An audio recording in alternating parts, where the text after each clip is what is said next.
I've noticed there don't seem to be any porn movies that are made for guys like me. All the porn I've come across was targeted at beer-swilling, sports bar-dwelling alpha males, men who like their women stupid and submissive, men who can only get it up for monosyllabic, cock-hungry nymphos with gargantuan breasts and 3-word vocabulary. Please continue. Adult films are populated with these cologne-injected, liposuctioned women, many of whom have resorted to surgery and self-mutilation in an attempt to look the way they have been told to look. These aren't real women. They're objects. And these movies aren't erotic. They're pathetic. These vacuum-headed fuck bunnies don't turn me on. They disgust me. And it's not that I'm against pornography. I mean, I'm a guy. And guys need porn. Fact. Like a preacher needs a pain, like a needle needs a vein. Yep. Guys need porn. But I don't want to watch this misogyn... Go on, finish it. But I don't want to watch this misogynist, he-man, woman-hater porn. I want porno movies that are made with guys like me in mind. Guys who know that the sexiest thing in the world is a woman who's smarter than you are. You can have the whole cheerleading squad. I want the girl in the tweed skirt and the horn-rimmed glasses. Betty Finnbowski, the valedictorian. Oh yes. First I want to copy her trig homework, and then I want to make mad, passionate love to her for hours and hours until she reluctantly asks if we can stop because she doesn't want to miss Battlestar Galactica. Summa cum laude, baby. That's what I call erotic. There's like 3 more paragraphs to go. But do you ever see that kind of woman in a contemporary adult film? No. Which is why I'm going to start writing and directing geek porno. I shall be the quintessential nerd porn auteur, and the women in my porno movies will be the kind that drive nerds like me mad with desire. I'm talking about the girls that used to fuck up the grading curve, the girls in the Latin Club and the National Honor Society, chicks with weird clothes, braces, 4 eyes, and 4.0 GPAs, brainy, articulate bookworms and Mensa cards in their purses and chips on their shoulders. My porn starlets will come in all shapes and sizes. My porn starlets will be too busy working on their PhD to go to the gym. Nerd Porn Auteur. A poem by Ernest Cline.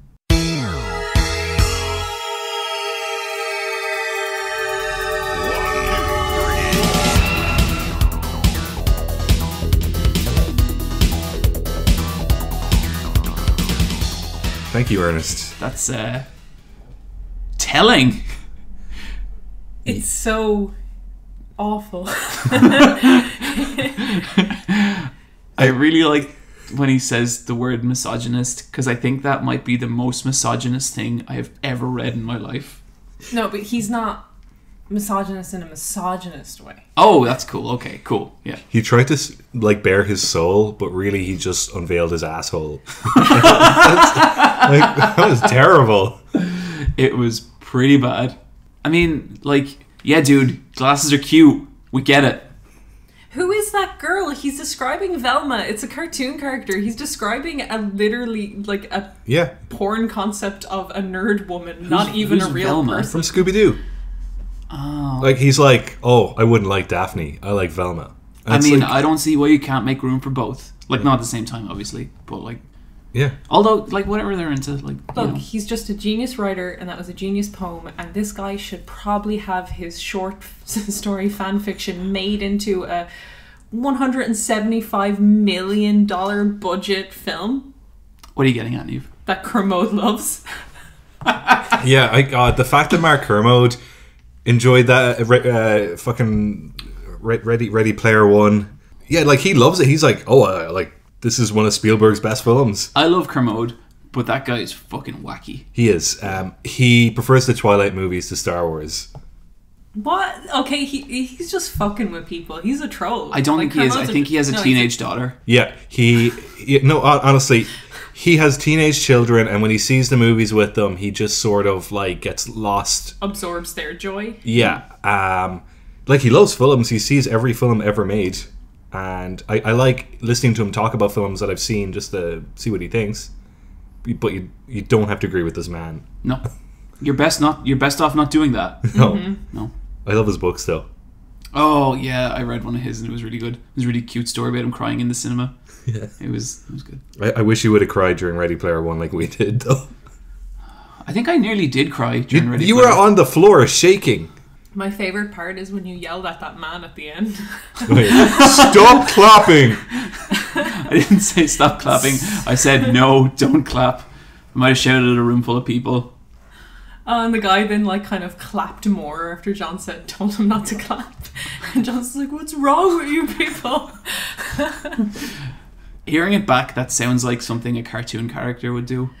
To be like, the feel of that audience was just, oh, Yeah. like I felt everyone was pretty okay to be like told that was not good. Yeah, they were. Why do you think, like, because there are people who like this movie, and like we had some in the comments last time. What's the line here? What is the divide? Because I know other people who fucking hated this movie as much as we did. People who haven't seen the film, should we talk about the film, or should we just say what film they reference? You know what? Let's come back to it. Welcome to the Let's Fight a Boss podcast, episode 74? 3. Oh, what the fuck? Is that right? I don't know. It's episode 73. Okay. God damn it. The last one is, if I check the podcast stream, it should say 72. So this should be 73. 73. Episode 73. And we want to welcome you and thank you for joining us. Thank you for joining the world's strongest video game podcast. I am sitting here with two of the most preeminent figures in fashion of this entire generation. Cool. To my left, I have inventor of the shorts, trailblazer of the blazer. It's Bryan, the shape. The shape. Yeah, like, I have no idea what my silhouette is when I wear my blazer and shorts. Thank you. Go on. And to my right, I have the first person ever to consider putting cloth on her head and calling it a hat. It's the line, Niamh. Hi everyone. And with you always, I'm your host, John. Just John. Just John. Just plain old fucking useless ass John. Just like that landlord that you had to ring up to try and like fish out his surname, and he was like, just John. Did we ever tell that story? No. Okay, Bryan got mixed up with a bad landlord, and Bryan gets a little scared of authority figures. So no, authority figures who have my deposit. Yeah, authority figures, and so. But I was so curious, so I agreed to try and find out some stuff about this guy, and so I went fishing, and I pretended to be like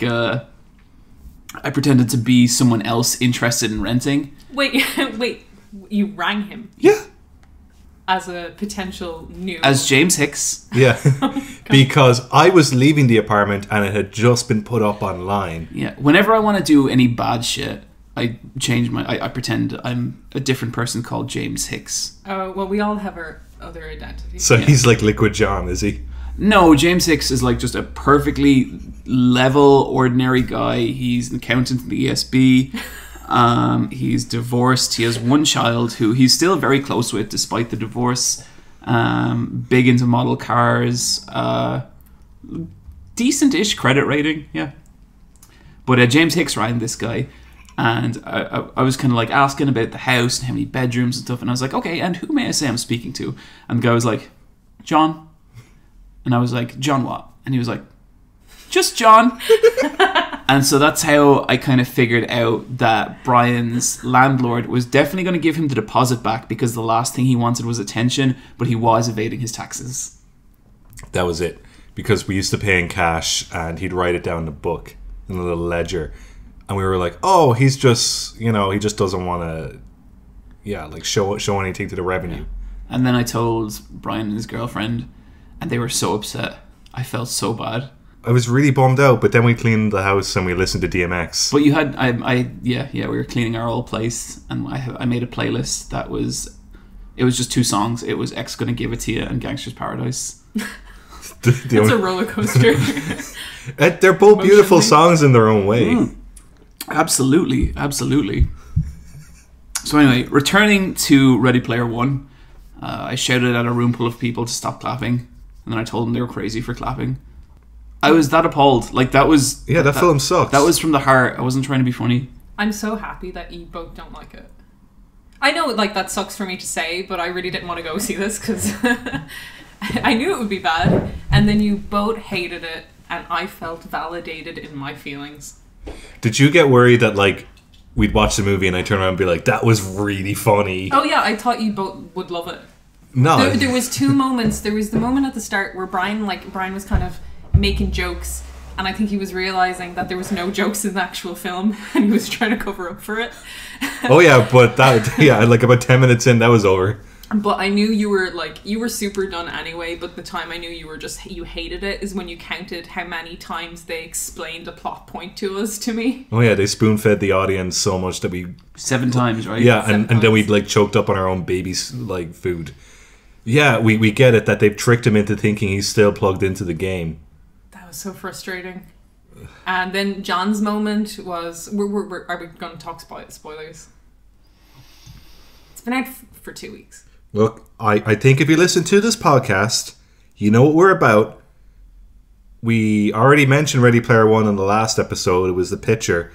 I think right now you can stop listening to this podcast. We're going to spoil Ready Player One. Look, no, don't stop listening to the rest of the podcast. Ignore Bryan. We're your friends, and you have to listen to nearly everything we say. Don't listen to episode 74, episode 75. No, Bryan, stop it. If you just want to hit that unsubscribe button, we love you and we need you, and we don't exist if you're not here. If you want to unsubscribe from the Patreon, it's just for a laugh. Okay, if you want to look in the description right now, we'll have a spoiler point to skip to. Yes, we will, you fucking assholes. We say that so often. I know, but no, we're going to do it. We're going to do it. For Ready Player One. Okay, some people care. Yeah, and listen to this podcast simultaneously. God, you two are fucking exhausting. You know what the first thing I heard about the black tapes was? Someone was like, John, you sound so happy in the early episodes. And I was like, what happened? And I was like, I don't know, maybe I did 73 fucking episodes with these dicks. I really saw that comment as like a reflection of my self-improvement, because they said I'm less cynical. That's because you have unloaded your cynicism onto me, and now that's where it lives. Thanks, Niamh. Anyway, Ready Player One discussion, here we go. Niamh, when was the moment? The Shining. The Shining moment broke John. He leaned forward in his chair, and there was a railing in front of us because it's a weird fucking cinema. Yeah. And like his hands were... It was like a roller coaster. And he was just kind of rocking forward and a little back. Like, not a full rock, but like he could just get up and run at any moment. Rock. Just run at the screen. Yeah, like run at the screen, run out. Just like there was just this nervous tension to him. The Shining is an amazing film and we all love it, but it's one of John's like personal favorites. Yeah, that's a bedrock of who I am, that film. I learned to be properly afraid and I never stopped after that. And in the book, the second egg is they use the film War Games as a reference. Mm-hmm. But in this, because Spielberg was good friends with Kubrick before his death. Okay, I think that and I saw someone in the comments say that last week as well. Like, well, you know, Kubrick was friends with Spielberg. Yeah, they made Why AI did Spielberg together. do that to his friend? Yeah, he dug up his body and fucked up thing to do. He dug up the corpse of Stanley Kubrick and fucked it over a bridge. He must have been friends the way we're friends, like in the fucked up, not right way. He's a nasty friend. Yeah. After Bryan dies, I'm going to recreate Rainy Day Melancholy. With sock puppets. Yeah. And like completely not get the reference. Not get the point of it. I think after John's death in 6 months, I'm gonna run the Super Eye Patch Wolf channel right into the fucking ground. It's like friends don't do that to other friends. No. And like, it was just there was, if you've seen The Shining, the moment, like the important aspect about the photograph, like so much hinges on the photo at the end. and they use the photo in this, and they put fucking Halliday, like the nerd dude, into the photo. And when that came on screen, any remaining life force in John's body just left. It was just like, oh. I think the two big bits for me during the Shining bit were, in The Shining, the ghosts never attack or physically get involved with the guests. They just psychologically manipulate you until you start attacking each other. But in this, the old lady in the bathtub gets out the fucking axe and starts... First she gets out a knife. Oh, yeah. She attacks one of those fucking shitty characters with a knife. Which, like, every ghost in The Shining, like, every part of them, there's, like it's not super complicated, it's not super deep, but all of them are the way they are for a reason, you know? And at no point does that fucking woman have, like, a butcher's knife, because that would be, like, lame and stupid, and not in a funny way, just in a stupid way. It's like, what would ruin this tension of the psychological horror of someone walking very slowly towards you from a bath naked? Like, that's the scare there. And it's this kind of desire with reality. That's what's creepy. And there's like, but what happens if it was a zombie? Oh, yeah. Also, yeah, they're called zombies. They're not called ghosts. Because zombies are in at the moment. Just as a side note, if people haven't seen the Room 237 version of that scene, it's well worth checking out. It's actually, I wouldn't say it's on par with the original. It's not that. It's good. Like, it's scary. And when I say Room 237, sorry, I'm not making any sense here. I'm very flustered talking about this movie. Stephen King's The Shining, the like 1997 version or whatever it is, that weird 2-part movie. Yeah. The only part of that really holds up as something frightening is the Room 237 bit is genuinely horrifying. Like, the makeup on the woman is incredible. This was not horrifying, and seeing that woman be a shitty CG model, just like, that woman has haunted me for my entire life, and I feel like because of that she deserves more respect, and it just broke my heart seeing her fucking turn CG and then leap across the room like a fucking licker. Yeah, that film sucked. The past 2 weeks at work I've been telling people about it, because I don't think anyone at work has seen it. Like, they all went to see Pacific Rim Uprising and hated it. Oh. Really? Apparently the kaiju are not in that film until the very end. Oh. They fight enemy robots. And the kaiju were the best part of the Yeah. That's a download. That's a Saturday film. Oh yeah, for sure. That film is with breakfast. But a lot of people were kind of turned off Ready Player One because they'd been like stung earlier that month with Pacific Rim Uprising. So it was up to me to tell everyone about it. But when I was telling them about like the bits like The Shining and like the bit where the Iron Giant gives the thumbs up as he goes into the lava, like people were like, that doesn't actually happen though, does it? And I was like, no, it does. In fairness, Brian, that does sound like bullshit you'd make up. It does, no, but it actually happens. And then after a while I was like, does it happen? And I was like, and so then I Google like, is The Shining a Ready Player One? And I saw 2 articles about it. I was like, no, like, yeah, it definitely did happen. But like, you wouldn't think a movie would do that, because it's so against everything that a movie does. And like, part of it sucks because like, I really do not like being that guy who's like shitting on something that people like. Like, I really, like, despite the most popular videos on my channel, I do not like being that person. And I can tell some people, you know, they had a... I haven't seen anyone be like, I love Ready Player One, but I have seen people like, well, like me and my dad liked it. I got that message on Twitter today and it made me really sad. That's good you and your dad like a shit film. But I mean, yeah. It's not good. It's not. Like, and I feel like anything you want from Ready Player One, you can get so much. Like, Roger Rabbit. What a fucking infinitely better film. Yeah, that nails references super well. Absolutely, and like it's... And does it with love. Yeah, totally. And then like, if you want like a decent like action film, fucking... like, Any Fast and the Furious. Yeah. Ever. I hear Rampage is real good. Well, stupid, but good. The trailer for Rampage was the best part of Ready Player One. It was, yeah. There was like a lot of stuff in Ready Player One that just made it boring to watch. Like, a lot of people go on about the chase sequences being good. That first chase sequence to me was probably the best the film was. But before they even start racing, we're told it's unwinnable. when they die, nothing really happens other than they lose coins in the world, and then they can respawn. Like, there's such low stakes. Yeah. Niamh, I'll fill Super you in on boring. this because I think you probably missed it.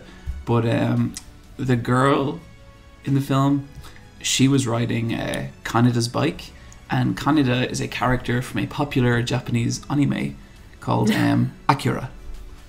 I must have missed that. It's Yeah. not like they didn't directly say it. No. That was actually the most egregious time they made a reference, because they were like, hey, that's that from that. And I think Yeah, the character who says it is in midair when he says it.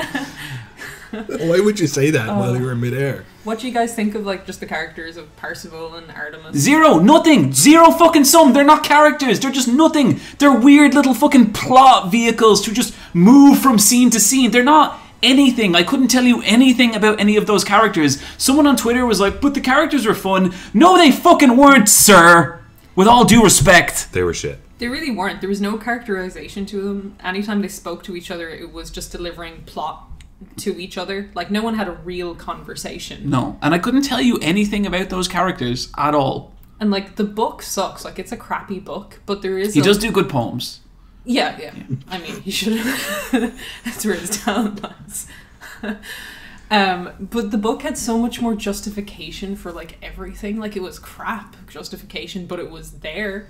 Like, in the book, we kind of learned that the whole world has gone to shit, so they use the Oasis as just, that's where people live now. People have free education there. So, like, there's a stake of, if this gets taken away by a company, people won't have access to education. That's all gone from the film. Like, just none of it's there.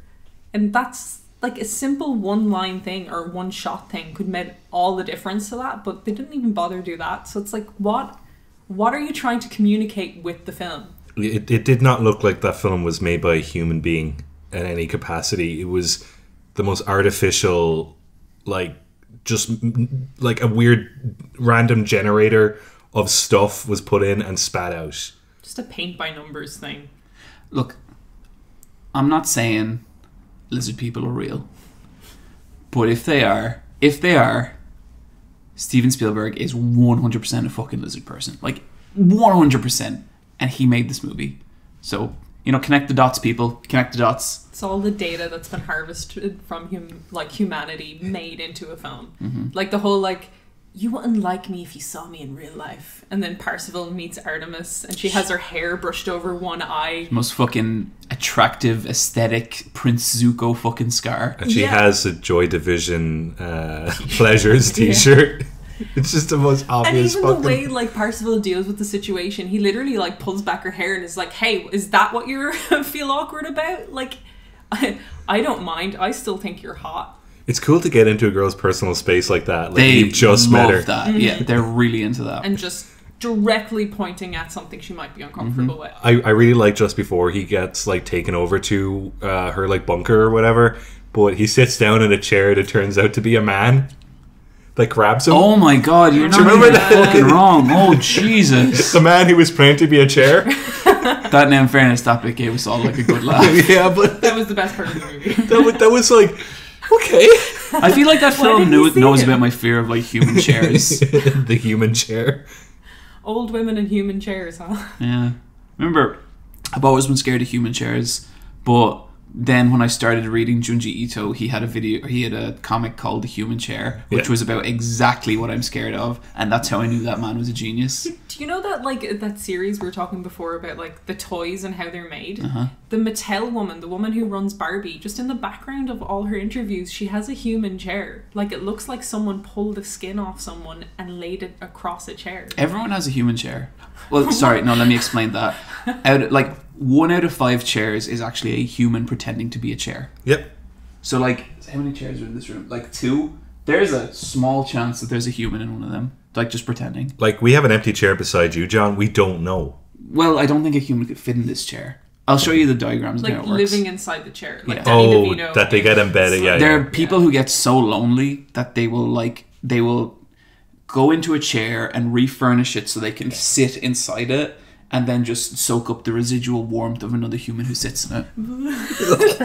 like, Oh, this Guys, concept is so I gross. don't like it any more than you do, but like we have to face facts at some It's point. like a mimic from Dark Souls, but you're just sitting in a The chair mimics from and Dark someone Souls holds are you. fucking amazing. They're very good. I love when they do their like weird karate kick. Do you ever see that? Yeah, they do this they're like like- spinning back kick.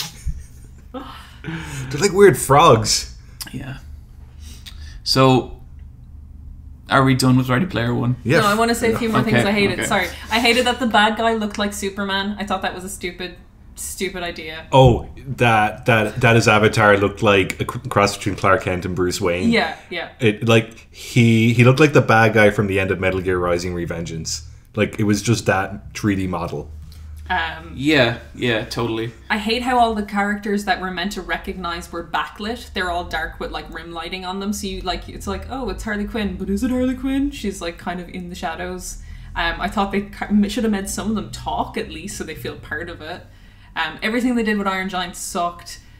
A giant from a film about how guns are bad.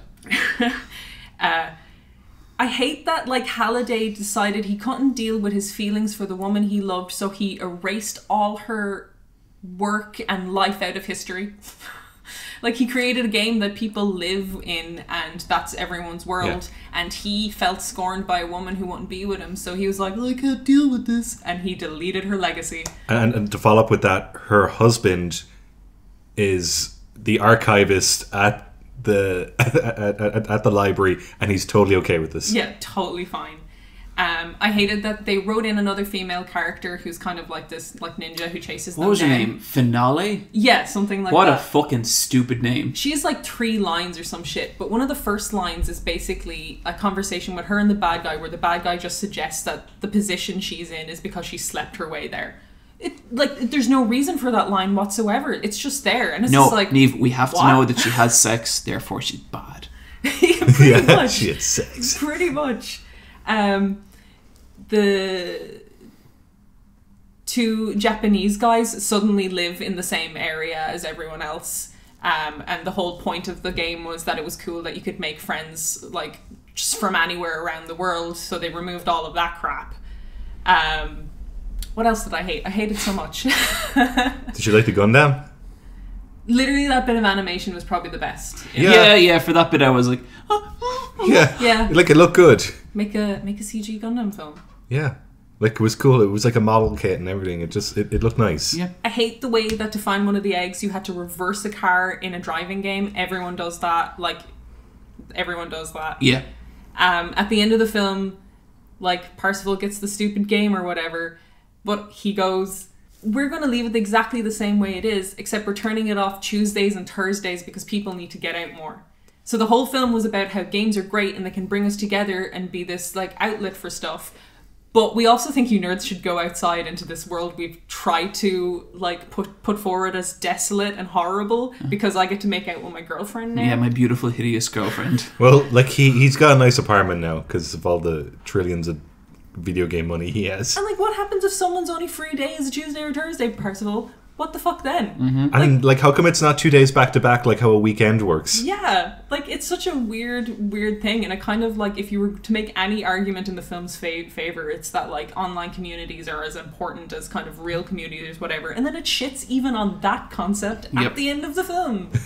I really like how the bad guy has him and everything with a gun, but then his hands start glowing because he's like, oh, you got the virtual leg in the virtual world. You beat me. The fucking the bad guy just has like this epiphany where he's like, light. Yeah. I'm the bad guy? Oh, I wish he had said that. I wish he had lowered the gun and just been like, I'm the bad guy, and then like put it in his mouth just for a second, but then took it out and been like, no. No. Nobody should do this. Before that scene, he walks through a, like, wave of people who are, like, trying to stop him from getting to Parsifal because they've all banded together for no reason whatsoever. But then he pulls out the gun and they go, oh shit, and they all, like, part. No one goes behind him. He's literally disarm him, on yeah. his own. People would probably do that. But it was just so toothless. It was just kind of like, no, stop. And he was like, Well, in that case, yeah. It was just such a, like, I guess in real life, but this is a action movie where people are brave or something. I think in America they would disarm a gunman. I think if a gunman walked up to a crowd of people, they'd fucking run. But he's walking through a crowd, and but they're not running. They're just spreading out a little bit. And he has like one very small gun. Yeah, he's just doing that Moses parting. But no one wants to be the first one. Like, I hear you. From a film standpoint. Well, that film's fucking real life, Niamh. Yeah, it's so. It's an honest. Niamh, you don't understand this because, unlike me and Bryan, you did not grow up on the streets. You grew up in the fields. Field life. Your best friend was a cow. Not far from the truth. Anyway, that's all my like venting about Ready Player One. Okay.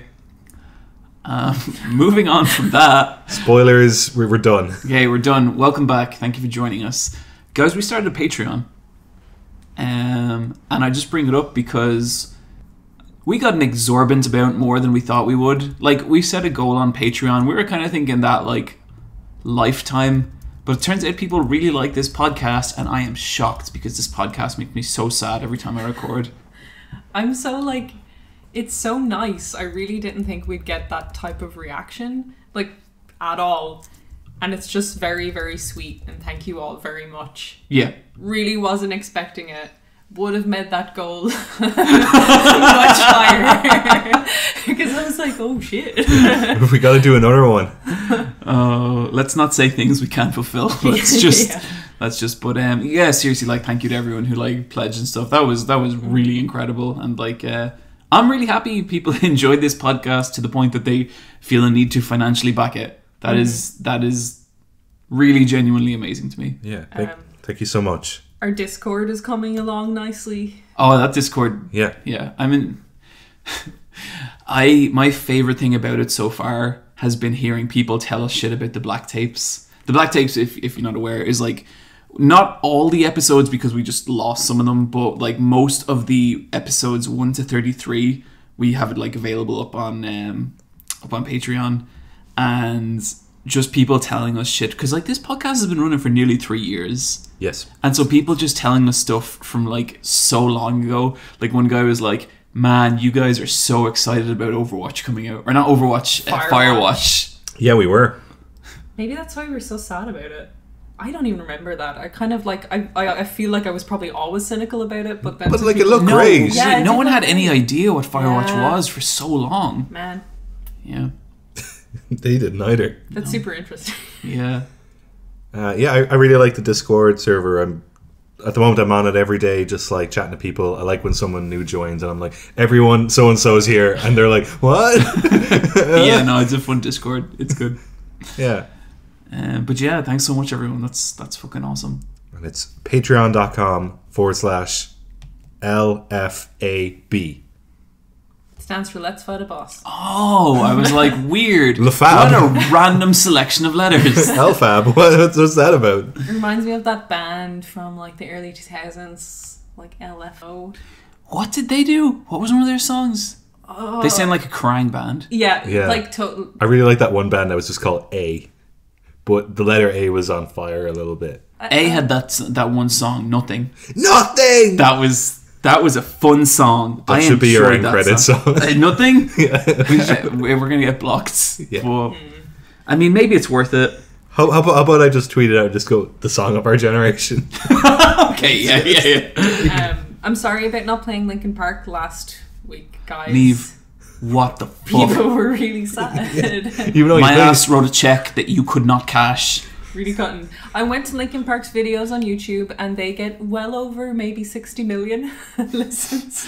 I don't think this one's going to slip by, guys. Yeah. So you use bananas in pajamas? Did I ever talk about like the one time I talked about Linkin Park in a video? No. I was talking about Owlboy, and I was talking about his music and like, oh, he combines Linkin Park with this and it's fucking weird, and I used one of his songs for like the little segment, the little intros. Yeah, it was one of the favorite things videos. And so like I working on that video, I like finish it off, I hit upload, and I'm like, now to relax. And I go on Kotaku and it's just Chester Bennington dead, and I was like, oh no. And then I didn't change it because I'm a total piece of shit. I think that I remember that, and I was just like, oh, but he's your favorite thing. He was. Yeah, like he was your Robin Williams. What? to me, Robin Williams is my Robin Williams. But like, I think we all just have like some performer or entertainer that's part of your childhood that means a lot to you. And they're dead. Yeah, that would be the and it's super fucking tragic as well. Yeah. Carrie Fisher. Brian. Yeah. Tell us about Marnie and the Witch's Flower. Mary and the Witch's Flower. I'm pretty sure it's Marnie. No. When Marnie was Flower. It's actually from the same director. He's ex-Ghibli. What's his name? Oh, fuck. Hiromasa Yonebayashi. Sorry. I don't know Japanese. This is his third film, but this is his first film with a studio that is full of ex-Ghibli guys called Studio Ponak. I think that's what it is. Yeah, Ponak. And it's really, really good. Because you're watching something and it's like, this looks like a Studio Ghibli film. But it isn't. But it looks just like one. But then in certain ways it's not. Because it's full of action and doesn't have like old man moments to it, I guess is how I would describe it. I really like that that's happening because I've heard reviews of Ni no Kuni 2 to being like, it's the style, but anime. And that excites me more. Yeah, I think so. Like it really sucks that Takahata died. I loved his films. I know Miyazaki's making his last film, like apparently his actual last film. I feel like we've been getting, like, I think when that man's dead, he'll have made his last film. Yeah, so he's currently making a film, and we'll see how his career goes. But that studio will shut down when both of those guys are both officially gone. Do you think? Yeah. I don't know. Oh, I think they'll keep that running I don't think you forever. shut down a business for that. I don't know how. But see, like, the idea was that they were grooming other directors, but they were not given any freedom, so they quit and made up their own studios. I'd say the Ghibli name, unless he's just like written it into everything that once he dies, it dies with him. But I'd say like someone. I don't think they're going to be like feature animated films are not made by one person. Mm-hmm. I don't think they're like Disney where they can. I don't think they are. I think they will. Yeah, I don't think they are. But like, welcome to capitalism. Like the Ghibli name is too profitable. There's museums and stuff. But Brian, you enjoyed this film. Yeah, I loved it. What was I going to say about it? It's just cool because like it starts right at the very beginning with like an action scene that's out of context that then you find out what it's about later on, which is cool. You never really see that in Ghibli films anymore. Yeah. It just felt like I was watching Princess Mononoke or Spirited Away. Would you put it up there with them? I wouldn't put it up there with them, but I'd put it above like Ponyo and stuff like that. No problem. Yeah. Like it's 1,000 times better than The Wind Rises, which is a film made by an old man. I sure did enjoy the first 40 minutes of that movie. But that film is for an old man who likes airplanes. Yes, it is. It's not a film for like children. It's not a film for anyone besides. Oh, also, I saw this film in the cinema in Japanese with English subtitles, and two really fucking cool parents thought it'd be real fucking nice to bring their kids along to this movie, and I felt so bad for those kids. Oh, really? Because they were like 5 years old. Was this on in Lighthouse? Yeah. Oh, shit. I have to go see that. But apparently there's an English dub as well. It's just they showed it in Japanese with subtitles. And like, I don't think it's fair to like bring a 5-year-old along to an animated movie. And like, because I know when I was 5 I wouldn't read subtitles. Like, just take them to Secret Life of Pets or something. Don't do that to them. I don't think that's fair. Little Bryan needs culture. I think they do need culture, but wait until like it's at home and it's got the English dub. No, you suffer. Yeah, Try. I just felt so bad for them. Yeah, they look fucking bored out of their heads. I felt like my kind of problem with a lot of the kind of most recent Ghibli movies is like they kind of have, I guess, like a bit of a toothlessness. Like I feel like they've been making the same film forever. Yeah. Did this feel like that? No, it did not. There's some stuff that could definitely be improved in this film, but as a first film from this studio, I thought it was really, really good. I can't wait to see what they make next. Cool. Good stuff. And it's from the guy who directed Marnie Was There and the Arrietty film, which I really, really liked. I really liked the Arrietty film. That was fun. The Marnie film, I don't really remember. I hate Marnie so much. Okay. Yeah. Did you think it was going to be a lesbian movie? Oh yeah, they. I cannot fucking blame her for that. Can you blame anyone? That was gay baity as shit, and I was just like, wait, it's Ghost Grandma. It's Ghost Grandma. How many times has that actually happened to you though? 7. Other people's grandmas. I kind of thought it was gay baiting, but then I was like, wait, no, this is anime, first of all, and anime is homophobic. No. Okay, but Brian, no. you're just saying, I thought this was homophobic, but then I realized it's actually so. Okay, but you know how does visual language for Yuri? You get your long, like, blonde hair girl and your short black hair girl. Like, that is literally the fucking it is. recipe. And here's the fan, your here's the one budge. gets jealous over a boy and all Yep, of this. totally. Like, there's a whole romantic B plot that's totally there. Just time traveling grandma. Yeah, fuck you, Granny.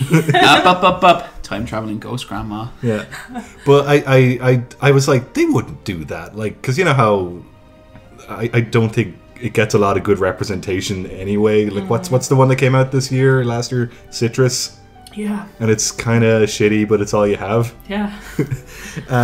But then like Ghibli is an old man company, so like they're not gonna really. They're not. Yeah. But they did lean into it, like if Yeah, like, they lean that's into fine it. that they're But not it's gonna there. do it, but Yeah. like they totally played on tropes. Do you think they even know, or they just Doesn't Yes, matter. like- Doesn't matter. I don't think you can't work in like a creative industry and not know creative industry Okay, tropes if they didn't and know, play if they into didn't them. know what they were doing, why did she get jealous when she danced with the boy? I don't know. There you go. I saw Isle of Dogs. You love dogs? No, I saw Isle of Dogs. You hate dogs? No, I saw the John Wes. hates dogs. I do hate dogs, but I saw the Wes Anderson movie Isle of Dogs. Oh, the Island of Dogs. No, it's the Isle of Dogs. You Guys, love dogs. I feel like we're really fucking breaking down here in our communication. You love dogs. I do love dogs. Dog oil. Dog oil. But so I was really excited to see this movie. I used to be very cold on Wes Anderson, but then I saw fantastic Mr. Fox. Moonrise Kingdom? What's it called? Moonrise Kingdom. Yes! Fucking... I thought it was Sunlight Kingdom. I thought it was Sun Up Kingdom. I thought it was Moon Kingdom. But I fucking got it. That was awesome. Moonrise Kingdom. Moonrise Kingdom. And then I saw maybe my favorite movie from him. Shit! Now I can't remember that movie. Grand Budapest Grand Hotel. Budapest Hotel. I know your favorite films. I really, really like that movie a lot. I didn't like this movie. Oh, really? I wanted to like it not a lot. Me and Michelle went. It's total fucking talking animal puppets. Totally our shit. Look, stop motion. And we were both really excited. And I was really bored by this movie. It looks beautiful. Great puppetry. Excellent shot composition. Great art direction. It looks really, really good. This is a film about talking dogs. There are no likable characters. Wow. Like, that's an achievement. Yeah. Dogs And- are just naturally likable. And it just felt a little tropey. There's a bit where a sexy girl dog walks out in front of a bunch of boy dogs and they all see her in slow motion. And it's like I'm all for sexy girl dogs, but I think... Yeah, you were. God fucking damn it. But I think there's better, you don't have to show it like that. Like, that's just been in a million goddamn films. And it's just one of those things, you see it so often, your brain just switches off when you watch it. And it's like, the film is very, it's very Japanese, but it wasn't made by Japanese people. And so, it feels like it feels like there's a kind of, maybe a bit of an Authentic? Yeah, authenticness to it. And not in a way as I was saying it's super problematic. It just, parts of it kind of felt a little hollow maybe, and it's really it's trying to be really Japanese, and I'm kind of like, why? I mean, they should have hired Scarlett Johansson if they want to make it Japanese. She's in it. She is in it. Yeah. Yes, Oh my she is. god. Yeah, okay. our favorite Japanese actress. She's the sexy slow motion dog. Oh my god. Yeah, she's Stop, Scarlett. no, is she not Japanese? I really want to be. She's in Ghost World. That's manager and just tell that's her like a to manga, just isn't it? stop. But yeah, because I remember watching the Darjeeling Limited. Yeah, and really not being into that film at all. And so people had some very hurtful things to say about why I wasn't into it. Our friend John Peavoy told me it was because I can't feel emotion. But he can't. Wes Anderson can't. None of those characters have an emotional. Yeah, like his films are about assholes, just disjointed assholes. See, that's why I think John likes it. Yeah. Yeah. Yeah, but there are people who can't connect with humans anymore, and they're just these weird stilted, hollow, remote people. See, that's why I think John likes it. Yeah. But then after watching this movie, I'm kind of like, oh yeah, I don't like everything Wes Anderson does, you know? I love Wes Anderson's love and passion for miniatures. Like, he wants real physical things made, like real prop boxes, real artistry gone into making very detailed sets. I think he's a shit character writer. Like, it's so boring. I think all his characters are unlikable and boring, but he has such a good vision. I don't know. That main guy from not the main guy from Grand Budapest Hotel, the whimsical English gentleman from Grand Budapest Hotel, I really liked. Ralph Fiennes' character. Yes. Yeah. You know, I like him. He was very funny in prison. I guess when you write over 100 characters, one of them is probably good. That's the other thing. There are so many fucking dogs in this movie. Yeah. There's like, okay, so first of all, you get introduced to the like main cast of 4 dogs, and they have like a leader. 3 of those dogs don't get any development at all for the rest of the movie, and it just keeps dumping dog after dog after dog after dog. But they're done by Wes Anderson's like back catalogue of actor friends. Yes, they are. It fills up the poster, doesn't it? Yeah. Because you have Ed Norton as a dog. Probably. Not contributing anything. Sure. And like, I just would have liked to actually have like some characters like grow and develop. And I know a big like ensemble cast are kind of part of his thing, but it felt like a really wasted opportunity, and it is wasted because the film is beautiful. Like, it's really lovely. In Life Aquatic, there's a load of characters and they all got bits. Yeah. He can do it. He can, totally. It's the nature of stop motion means there's not a lot of footage for you to cut and make something maybe appear a little more charming in the edit. Yeah. Like, that thing has to be such a nailed down script at the start. And like, aesthetically, this is the most charming movie in the world. Script and story wise, it's so bare bones. It's like any kids movie where they have to go to a place and do a thing, you know? And it's very disappointing. Niamh, what's so funny? Go on, tell us. Brian's favourite snack is hot nuts. There's no way you could know that because we've been talking continuously. There was no edit, there was no cut there was no nothing. Yeah, there's no like 5-second like pause where I had to like bring up the app and pause it or anything. There better damn not be. No, there better damn not be. Yeah, I like to eat hot nuts. I'm shocked at how amused Niamh is by this. It's just the phrase, hot nuts. It's not a phrase. I also read the comic Akira. Well, that should be to say I reread it. Nice. I've been pretty curious to go back and reread this because I read it maybe about 5 years ago. Is it bad now? We'll get to that. And it really fucking blew my mind when I read it first. Like, I couldn't believe how good it was. I'd never read anything like this. Did you read it in colour or black and white? Colour. Yeah. And did you read the one where it's like switched so you're reading it left to right? Mm-hmm. Yeah. Yeah. So it's like the coloured one only exists flipped. Yeah, that's so strange. It's very strange.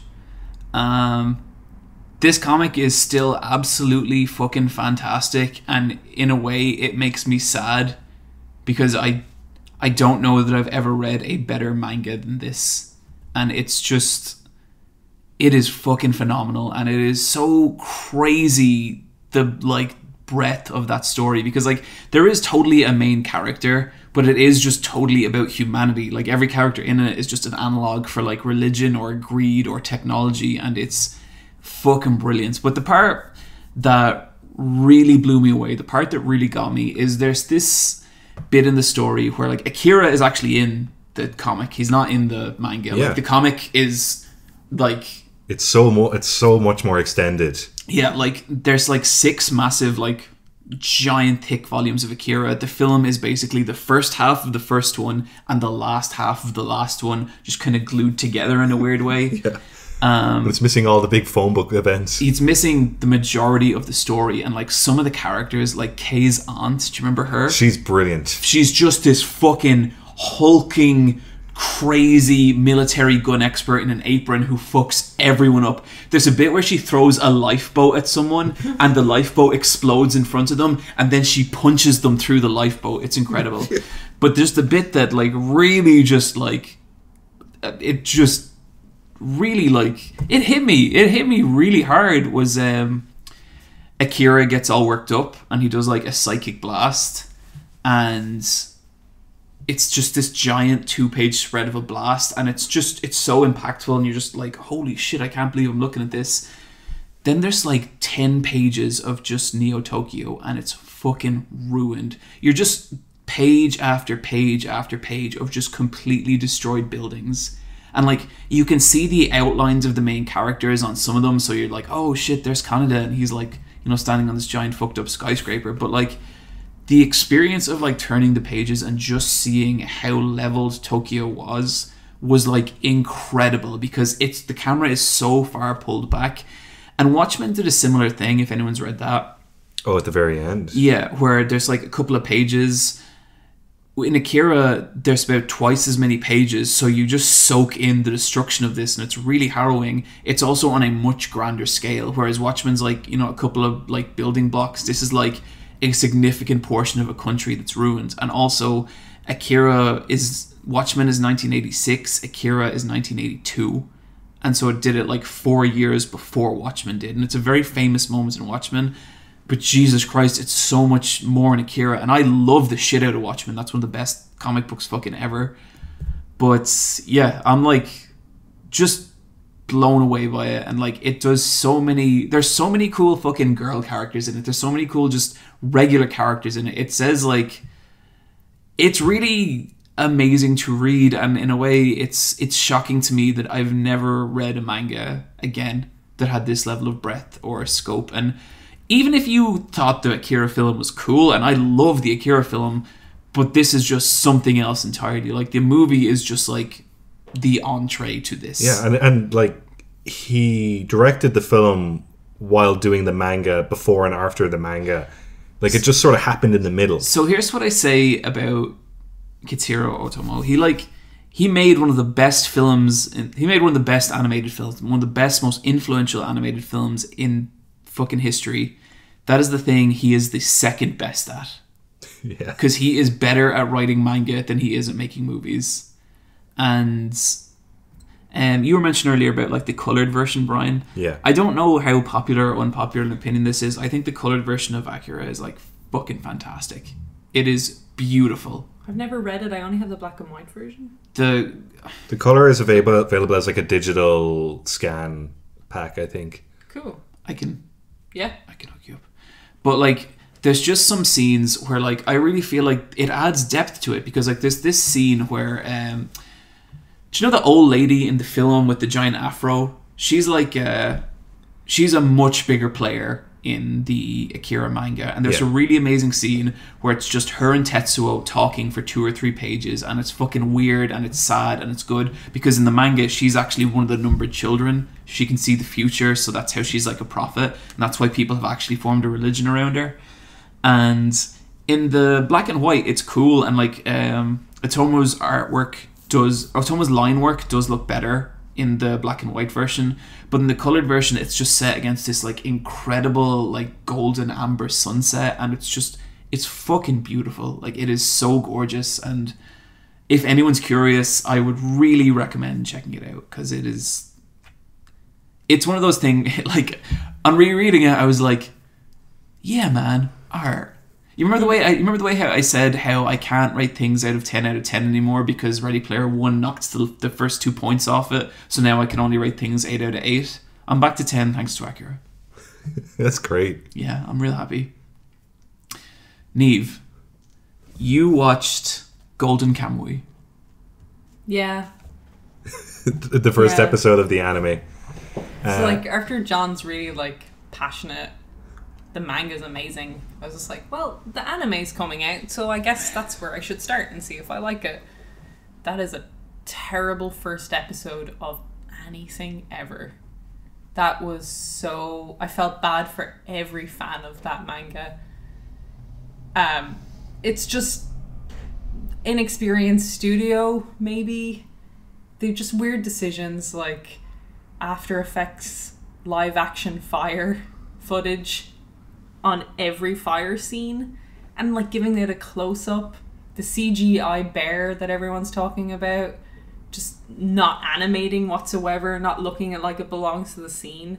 it just, the whole thing was a mess. It's probably one of the worst episodes of anime I've ever seen. It's just awful. Did you guys watch it? Not yet. I've heard other people talking about it, and every time someone brings it up, they talk about the bear. And like, I don't know, is the voice acting good? Is the animation good? Is the music good? Because people are just like focused on the bear. I was more like shocked with the fire, because like at the start it kind of looks like they're kind of doing all the elements in 3D because the water CG as well, and it looks okay. Yeah, it's then serviceable. The fire was like this fire, and then you start to notice that it's definitely a budget thing because it's a loop of footage. Like, it's looping very obviously on screen as well as just being just there. And I wish you could say other things. There's really nice drawings. There's some really good scenes where the drawings are lovely, but they seem to be direct redraws from the manga. So any of those really nice shots that you get, it's already, like, the composition is already created for them. The voice acting's fine. Didn't like stand out as good or bad. The color is just like, it's okay. Like, it's meant to be kind of desolate winter, but it's very obviously photographs that are like sometimes painted over, sometimes just bad filters over. It just looks like a real budget issue. So like, the bear is the accumulation of all these bad things. Because what happens is Sugimoto, the immortal, finds a dead man in the snow, and he has on his skin the tattoo map, and he's told that the bear is going to hunt him down and get this body back. So the whole episode hinges on the bear. That's the tension for the episode. A bear is chasing after this corpse that Sugimoto wants. And then the bear shows up, and when it does, it's just a static image pushed up into screen. And it's like all the tension is gone because you're just like shocked at how bad it looks. It doesn't fit in visually. It doesn't animate. It looks like they bought a 3D model off a 3D model site that is not rigged to animate. Like, when it wants to do an angry face, its whole entire Play-Doh eyebrow just drops suddenly. And like, it's just, it's like, it's been sponged. I don't even know how they're animating it. It looks so awful. And then the next scene, a CGI wolf comes in, and that wolf doesn't even match the bear. It looks like they bought it from a different asset house. Like, it has a more cel-shaded look and is way nicer animated than the bear. Well, I think they're gonna reuse the wolf. That's the thing. Yeah, probably. So there's like way more work gone into that, but it like literally doesn't look like the same person modeled them, or they're working off the same design goals or anything. One is cel-shaded, the other is just like, looks like a plastic figure. Like, it was just awful. And I saw a whole pile of people being like, you know, the bear isn't so bad. But if the entire tension of the plot is about this bear face-off, and the bear is the worst thing in the fucking show, like, how is that good? So, I watched this episode as well. Okay. I didn't hate it, honestly. Really? Yeah, I was really expecting to not like it, especially like because I'd been talking to you beforehand and stuff. And I agree with you that the bear is bad, but I think I'm also coming at this from the perspective of, I know what's kind of coming a little further down the line. And so maybe that's colouring my opinion of this. I completely believe it is, because if this, like, I know nothing about it, and this is my first time seeing this, I'm literally never going to watch this again. That looks like dog shit. Just read the I'm manga. also of the opinion that the first chapter of the manga looks a lot better than this, obviously. But the first chapter of the manga isn't very good either, because it's just exposition. Yeah. And that's what this episode was too. Yeah. I didn't think it, like, fire, yeah. Bear, yeah. Wolf looked okay, like, not great. Mm-hmm. Like, I prefer it if it was in 2D. The other stuff was functional. Like, yeah, this is a super low bar. Functional and bad is what we've got so far. What was good? there wasn't a whole lot good, except that I know the story and characters are good, and I liked hearing Sugimoto talk to Asurpa. Like, that was good for me. But without any attachment to those characters, I understand that, like, what the fuck do you have to go on? Nothing. Just exposition and ugliness. Yeah. And, like, unfortunately, and I really fucking hate saying this, it is my favourite anime out this season so far. Ooh. And that is not particularly an indictment to this anime. I think this, like, honestly, I think this anime is fine. Like, it's grand. I know, I'm sorry, Niamh. But I think it's okay. I feel so bad for the people who worked on it because I don't think anyone ever would want to put that out there and say that that's finished. They probably had to. They were like, it has to air right now. Niamh, let me tell you about a little anime called the Junji Ito collection. Yeah, I think that's probably a way worse adaptation of a manga. When I picture like a fucking train wreck, it's the Junji Ito collection. It's not this. I think this is very freaking close. That bear is terrible.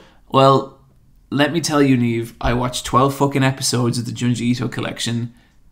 These are not close. Do you think the animation and the CG is going to improve as this goes on? I'm hopeful. Like CG, no. Anime, like I thought the hand-drawn stuff, none of it was good, but it was fine. It barely animated. There's really lovely drawings in it, and they're pans up and down. It's like no one's moving. Well, the artwork that's based off is lovely, so they should be. But yeah, like I didn't hate this, and like I can see where you're coming from, and I especially see people who are fixated on the bear because the bear did look bad, but it's the fire. It's the fire that really got me. It was the close-up of the fire, because if I was them, I would try and hide the fire, but they gave it a close-up. All you fucking do with that they shit own the fire. is you mirror you flip the fire, you mirror it, and then you have it fade in and out horizontally. What are you doing, Bryan? Looking at my hedgehog. He's eating food, and it's so cute. So yeah, I didn't hate it. Okay. I'm sorry, everyone. It's terrible.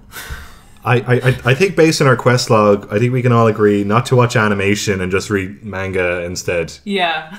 I think I'm kind of slowly coming to that conclusion, and I hate it. You know how people will be like, "Are you watching any anime?" I'm like, not by choice. Thankfully, no, I'm not. This season for anime is fucking rough. I've watched like 10 shows, and the best one of them was like, oh, another one of these. Like this Magical Girl Or was fine. It's really weird how that's like, the one about the buff magical girl. Haven't you seen that? No. She like her magical girl transformation. She transformed into a buff guy. That's a cute idea. It's an okay show. It's fine. Like it's. But I'm you not know going to how watch any like more of it. technology and animation gets better every year, and you know the quality should be a certain level. Well, it's because fucking the way anime studios are now is no one's trying to make a good show. Everyone is trying to hit the fetish. They're all making fucking fetish anime for this super hyper specific market because they want these 30,000 people to buy up all their Blu-rays. So, and they don't want to make something that everyone's going to enjoy. Like that's what's happening in anime right now, and it fucking sucks. Like Golden Kamuy could be like amazing if it was given time and budget. I think that's as well. Like they're like, we'd rather make 5 bad things than one. Exactly, and that's the disappointing thing because like with Golden Kamuy's story, you know, if you gave that a budget, if you gave that a real chance, fucking you would have a 10 out of 10 anime. You would have something incredible. And it's never going to be that now. Like the best we can hope for is that they'll make like a compilation movie that's actually like, you know, really good. Like no part of me is suggesting that the anime is like spectacular or that it's really successful, but it's serviceable. It's serviceable. Like if you want to see an animated version of Golden Kamuy, here it is, but it's not much past serviceable, and that's disappointing. Okay, we got to talk about some real shit. Guys, WrestleMania happened. Jesus. And I got some Why do you guys look so sad? Maybe what I'm going to say is going to be really interesting. I'm going to look at my hedgehog while you talk. No. I guarantee you there's like 13% of our audience that's like pumped that I'm about to talk about WrestleMania. Good. Yeah, good. I'm going to go on my phone. No, Bryan.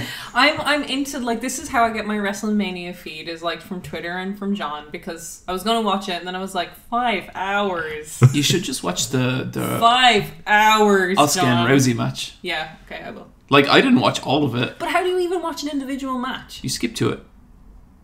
You go, oh fucking Titus O'Neil is on. Skip. Okay. Until you recognize someone you like. Mm-hmm. Fair. Okay. I have a few matches here I'm going to talk about. It's not all of them, but I got some stuff to say. Okay, first off, Nia Jax versus Alexa Bliss. I'd never seen Alexa Bliss properly up until this. I don't watch Raw and SmackDown because I'm not a fucking crazy person. Like, I'm not watching 5 hours of wrestling a week as much as I love it. Well, actually, I currently am watching 5 hours of wrestling, but it's old New Japan stuff, and it is just phenomenal. Like, I don't want to go on another New Japan rant, but holy shit. I saw this match between Okada and I think Jay White was his name.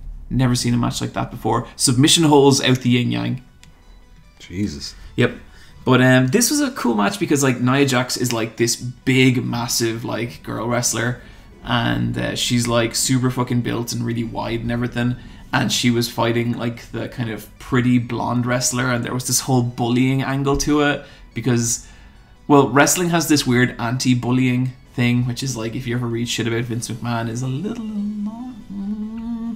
But I really liked Alexa Bliss. She's like, imagine if, you know the three mean girls from Mean Girls, imagine if you just squeeze them into one. That's Alexa Bliss. I love it. Yeah, and she does this cool like hand thing before she DDTs people, which I guess is like a magic spell that makes it hurt more. And that was a pretty fun match. Next up, you got AJ Styles versus Shinsuke Nakamura. This was a match, like, if you're into like indie wrestling, if you're into New Japan, if you're into Ring of Honor, AJ Styles and Nakamura are fucking heroes. Like, they are two of the best wrestlers in the world. But this match was a real letdown because it was like the co-main event along with Brock Lesnar versus Roman Reigns, and they had about 15 minutes to have the wrestling match, and giving AJ Styles and Shinsuke Nakamura like 15 minutes to have a wrestling match is like giving a gourmet chef like a ready cooked meal and expecting them to do something amazing. Yeah.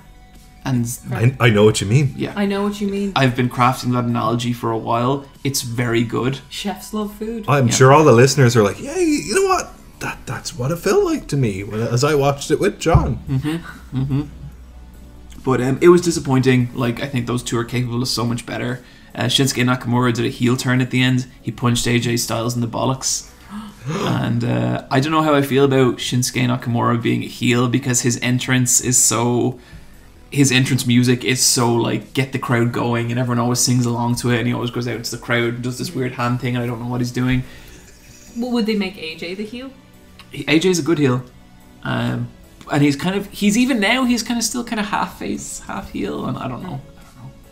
But it was a good WrestleMania. Like it was good, especially up until a certain point. But then the Ronda Rousey match was fucking fantastic. Like, the best first match I've ever seen of a wrestler. There was a point where it was a mixed tag match. It was Triple H and his wife Stephanie McMahon and Ronda Rousey and Kurt Angle. Cool. It was so cool. And Stephanie is like, she's the like legit like real life daughter of Vince McMahon, owner of the company. She's such a good heel. She's such a piece of shit, and she's been an asshole on wrestling for a year. Like, when she comes out and she just tears wrestlers down, and she just like belittles everyone, and no one ever does anything. But she actually got her ass fucking kicked by Ronda Rousey, who was great. Her like moves were great. Everything about her was great, and Stephanie was like an amazing heel. Like, there was this bit where Ronda Rousey was about to get Stephanie in an armbar and break her arm, and it's just Stephanie like looking Ronda in the eyes and screaming, "No, please, no." And it was great. Highlight of the match though was like at one point Kurt Angle gets knocked out and Stephanie gets knocked out, so it's just Triple H and Ronda Rousey in the ring, and it's like, oh my god, are they gonna fucking fight? They would be a cute couple. Ronda Rousey is pretty much female Triple H. Pretty much, but how much cooler, instead of loving each other, would it be if they just kicked the shit out of each other? Probably a lot cooler. A lot cooler. And that's what happened. They actually fought, and Ronda Rousey fucking like got Triple H in the corner and beat the piss out of him. And it looked so good because it looked like she was actually just destroying him. And I've seen like a bunch of GIFs with like people, like, you know, people have taped like me over Triple H and life over Ronda Rousey, because it's just, that's how brutal it was. And I really would love to see like next WrestleMania Ronda Rousey versus Triple H. We'll never get that in a million fucking years, but a boy can dream. Hey, that's fine. Maybe like Ronda Rousey's like, she's a big name, a real athlete. I'm sorry, John, I don't even mean that. I'll have you know, Niamh. She's a prize fighter. Realist athletes. So then we had Charlotte versus Asuka. And this match broke my heart a little bit because Asuka lost her winning streak. Oh.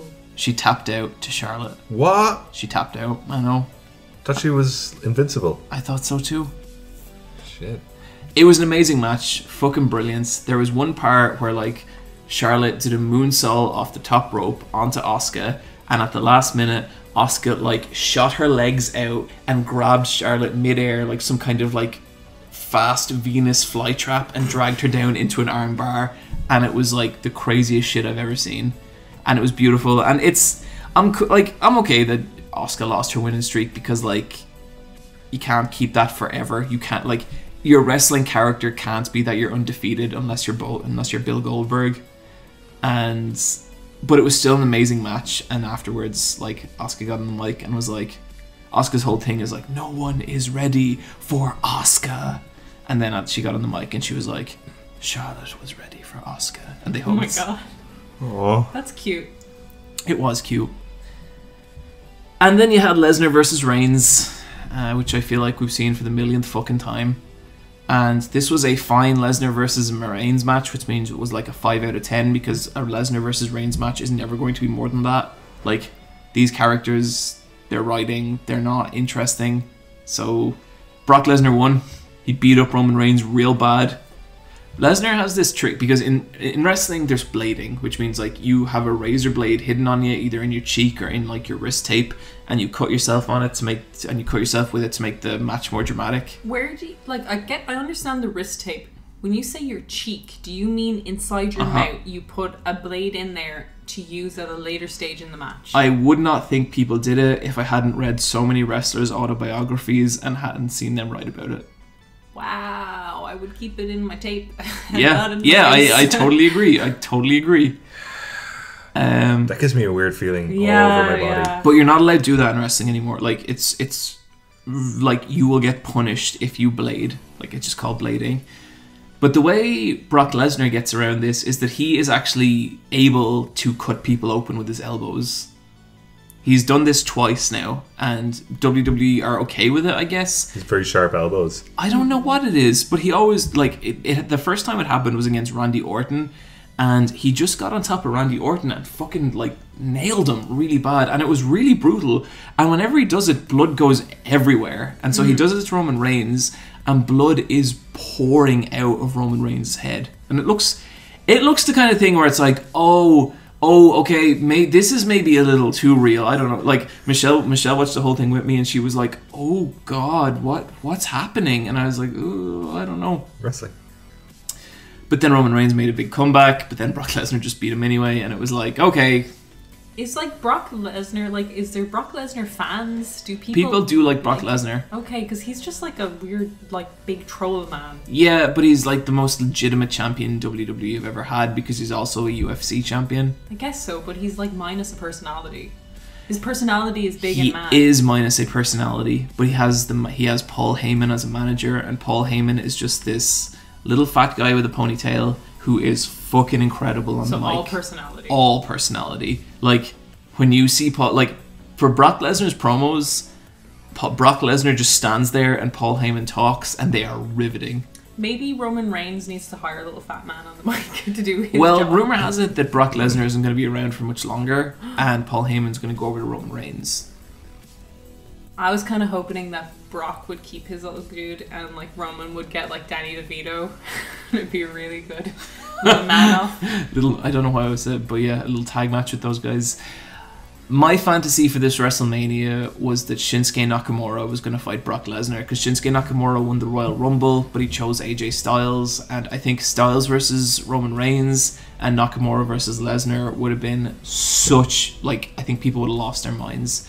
This was a really good WrestleMania. I had so much fun. Like, I watched it with Michelle, who's, like, been getting more into wrestling because she likes New Japan, but she was even, like, after the Ronda Rousey match, she was like, that was fucking amazing. Like, she loved it. And so this was a pretty good WrestleMania. Thank you both for allowing me to talk about wrestling for this length of time. And if you're not into wrestling, thank you for listening to me. I'm sorry if that went on. Let's move on to our strategy talk.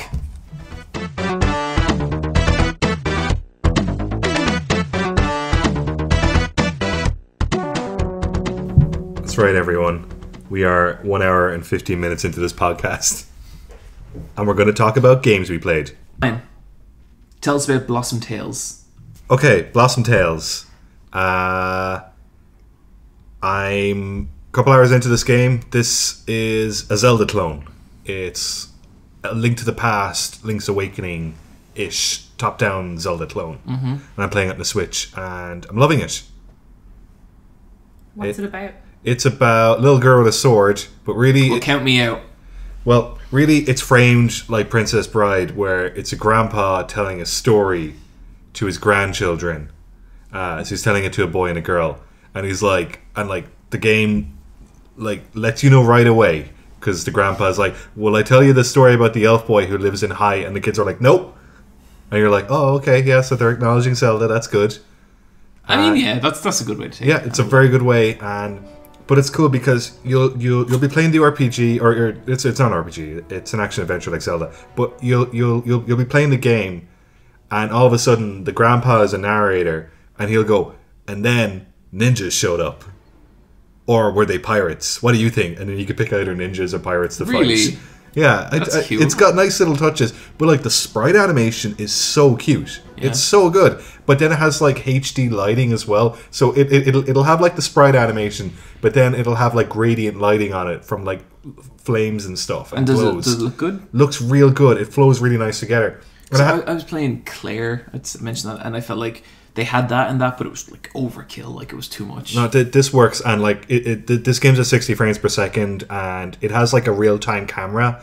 But you can also go into the settings and tell the camera to move much slower, like it would in Link to the Past. Oh, cool. So it could feel like Super Meat Boy or not, if that makes sense. Because you know how Super Meat Boy, the camera is very loose. Sure, okay. Oh, so is it like... Because in Link to the Past, it's like you hit the edge of the screen and it moves over. Is it like that, or is it... It does have big giant tiles. Okay. But they're pretty big. But the camera moving around inside it feels like a contemporary game. But it's got a nice mix and match. But so far I've done 2 dungeons and they're great. Like, they're as good as a recent Zelda game dungeon. Like, I prefer them to the Oracle Zelda games. Wow, really? I don't like those 2 Zelda games. Yeah. They're real, like, you have to take one specific path the whole way through. This game is much more open. And I don't know how big this game is, but I'm cool with it being short, cool with it being long. I'm just having a great time. Sound like you're having a good time, Bryan. Yeah, I am. I recommend this game to anyone who's missing 2D Zeldas. And it's on the Switch. It's on the Switch. It's on How much PC. is it, do you know? I got it for like 15 quid. That's pretty good. Yeah. Interesting. Niamh, is there anything interesting happening in the Overwatch Retribution? Yeah. I doubt that. Yeah. This is the most lore that Overwatch has ever put on screen. The best thing about Overwatch, its story. Look, people are hungry for it, and they've thrown everyone a giant bone. But this is... last year they had the Uprising event, where you played as 4 characters, and you went through like a wave-based combat stuff. This is literally the same thing, except it's with the Blackwatch characters. So that's McCree, Moira... Wait, Reaper. McCree's in Blackwatch? Yeah. Is he a bad guy? We see they're not like Blackwatch is He's a like rogue. Overwatch, but it's the Overwatch that are willing to kill people. Like Overwatch is basically a really nice front for the UN, but like they have their division, their special ops division that will do the kind of like grimy stuff. They'll murder. So are Blackwatch part of Overwatch? Yes. So who's Widowmaker then? She's in Talon. Oh, okay. But you see, this is a past. This is part of the archives thing, so it's talking about Overwatch's past. So this is before Reyes became Reaper and joined Talon. So they're all still part of Overwatch, but they're part of the Blackwatch team. So it's Jesse McCree, Reyes, who's Reaper, Moira, and Genji. And it's the 4 of them going through wave-based combat. And it's giving us loads and loads of dialogue that is making up pretty much the most Overwatch lore we've ever had. Is it good? It's as good as Overwatch lore can get. Like, it starts like it's a pity because it's really entertaining. The voice actors together, like, talking to each other, like, it's fun dialogue. they do retcon their own stuff. Anytime they add lore to the game, they retcon something else they've made. So beforehand, we all thought Reaper was Reaper because of Mercy. In this, it suggests that maybe it was Reaper because of Moira, like she did it. But they also suggest that it was part of a super soldier program that he was part of. Nearly like they don't really know. They definitely don't know. They scour the fandom. They take the best shit that people have and they kind of make it worse and then feed it back to us. Mm-hmm. Sweet. Yeah, that sounds great. So it's a lot of that. But it made me really want a modern Fighting Force game. Because it's like a first good mission of a game where they're... Fighting Force. Yeah, so like a co-op 4-person character-based thing where it's a lot of banter happening with characters going to different locations doing wave-based combat. Fighting Force was basically like Streets of Rage with PlayStation I was 1. a big fan of Fighting Force. I love Fighting Force, it's so good. And I was like, we can have that. Like, people want narrative-based stuff, and they want it so badly that people are loving this, and you play it over and over again, and the more you play it and the harder level you play it, you unlock more dialogue. So you're literally playing it more and more for lore. So if you suck, you're going to get less lore than someone who's playing it like multiple times on higher difficulties. Just go to YouTube and listen to all the voice lines. Oh yeah, that's what I would do if I ever cared about Overwatch lore. Yeah. So how is Tracer doing these days? Tracer's not in this at all. So it's McCree and... But like is Tracer relevant still?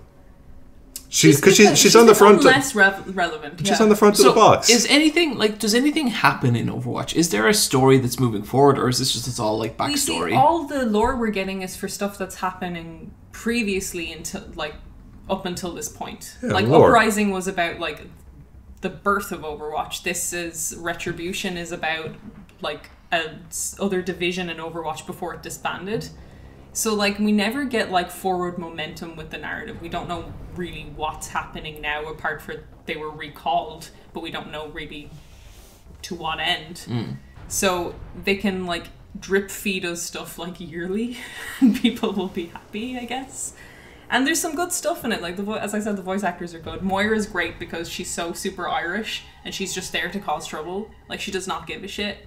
Reyes Reaper like shoots a guy and McCree's all like, you can't just shoot a guy, what the fuck? And she's like, eh. And so's Genji. They're just like, eh. Is Genji a robot at this point? Yeah, he's a cyborg, and there's a really great voice line where McCree is like, what's it like to be a cyborg, Genji? And Genji's like, every waking moment is suffering. And McCree was like, oh.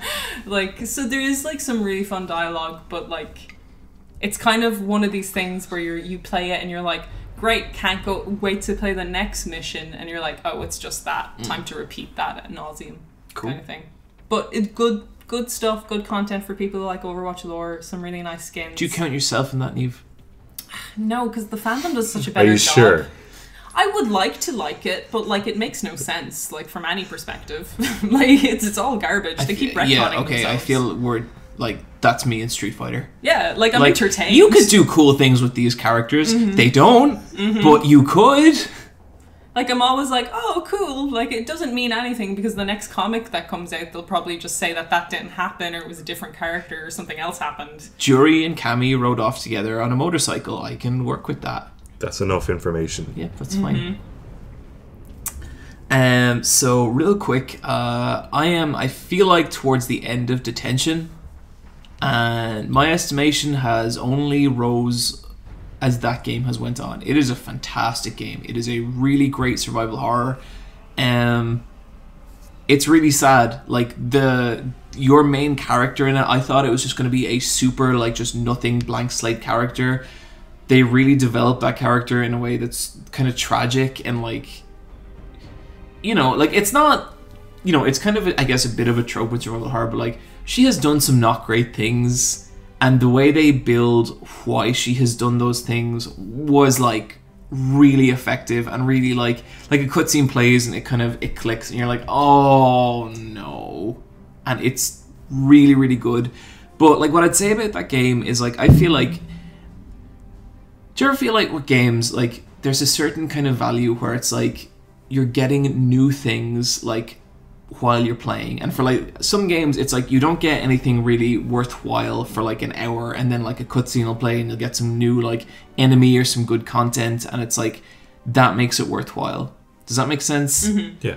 For this game, I feel like you're always getting new things, you're always getting new story beats, you're always getting new environments. It's just this really great cycle of like, you can play for 2 hours and you might see like 3 or 4 new story environments, a new cutscene, a new plot reveal.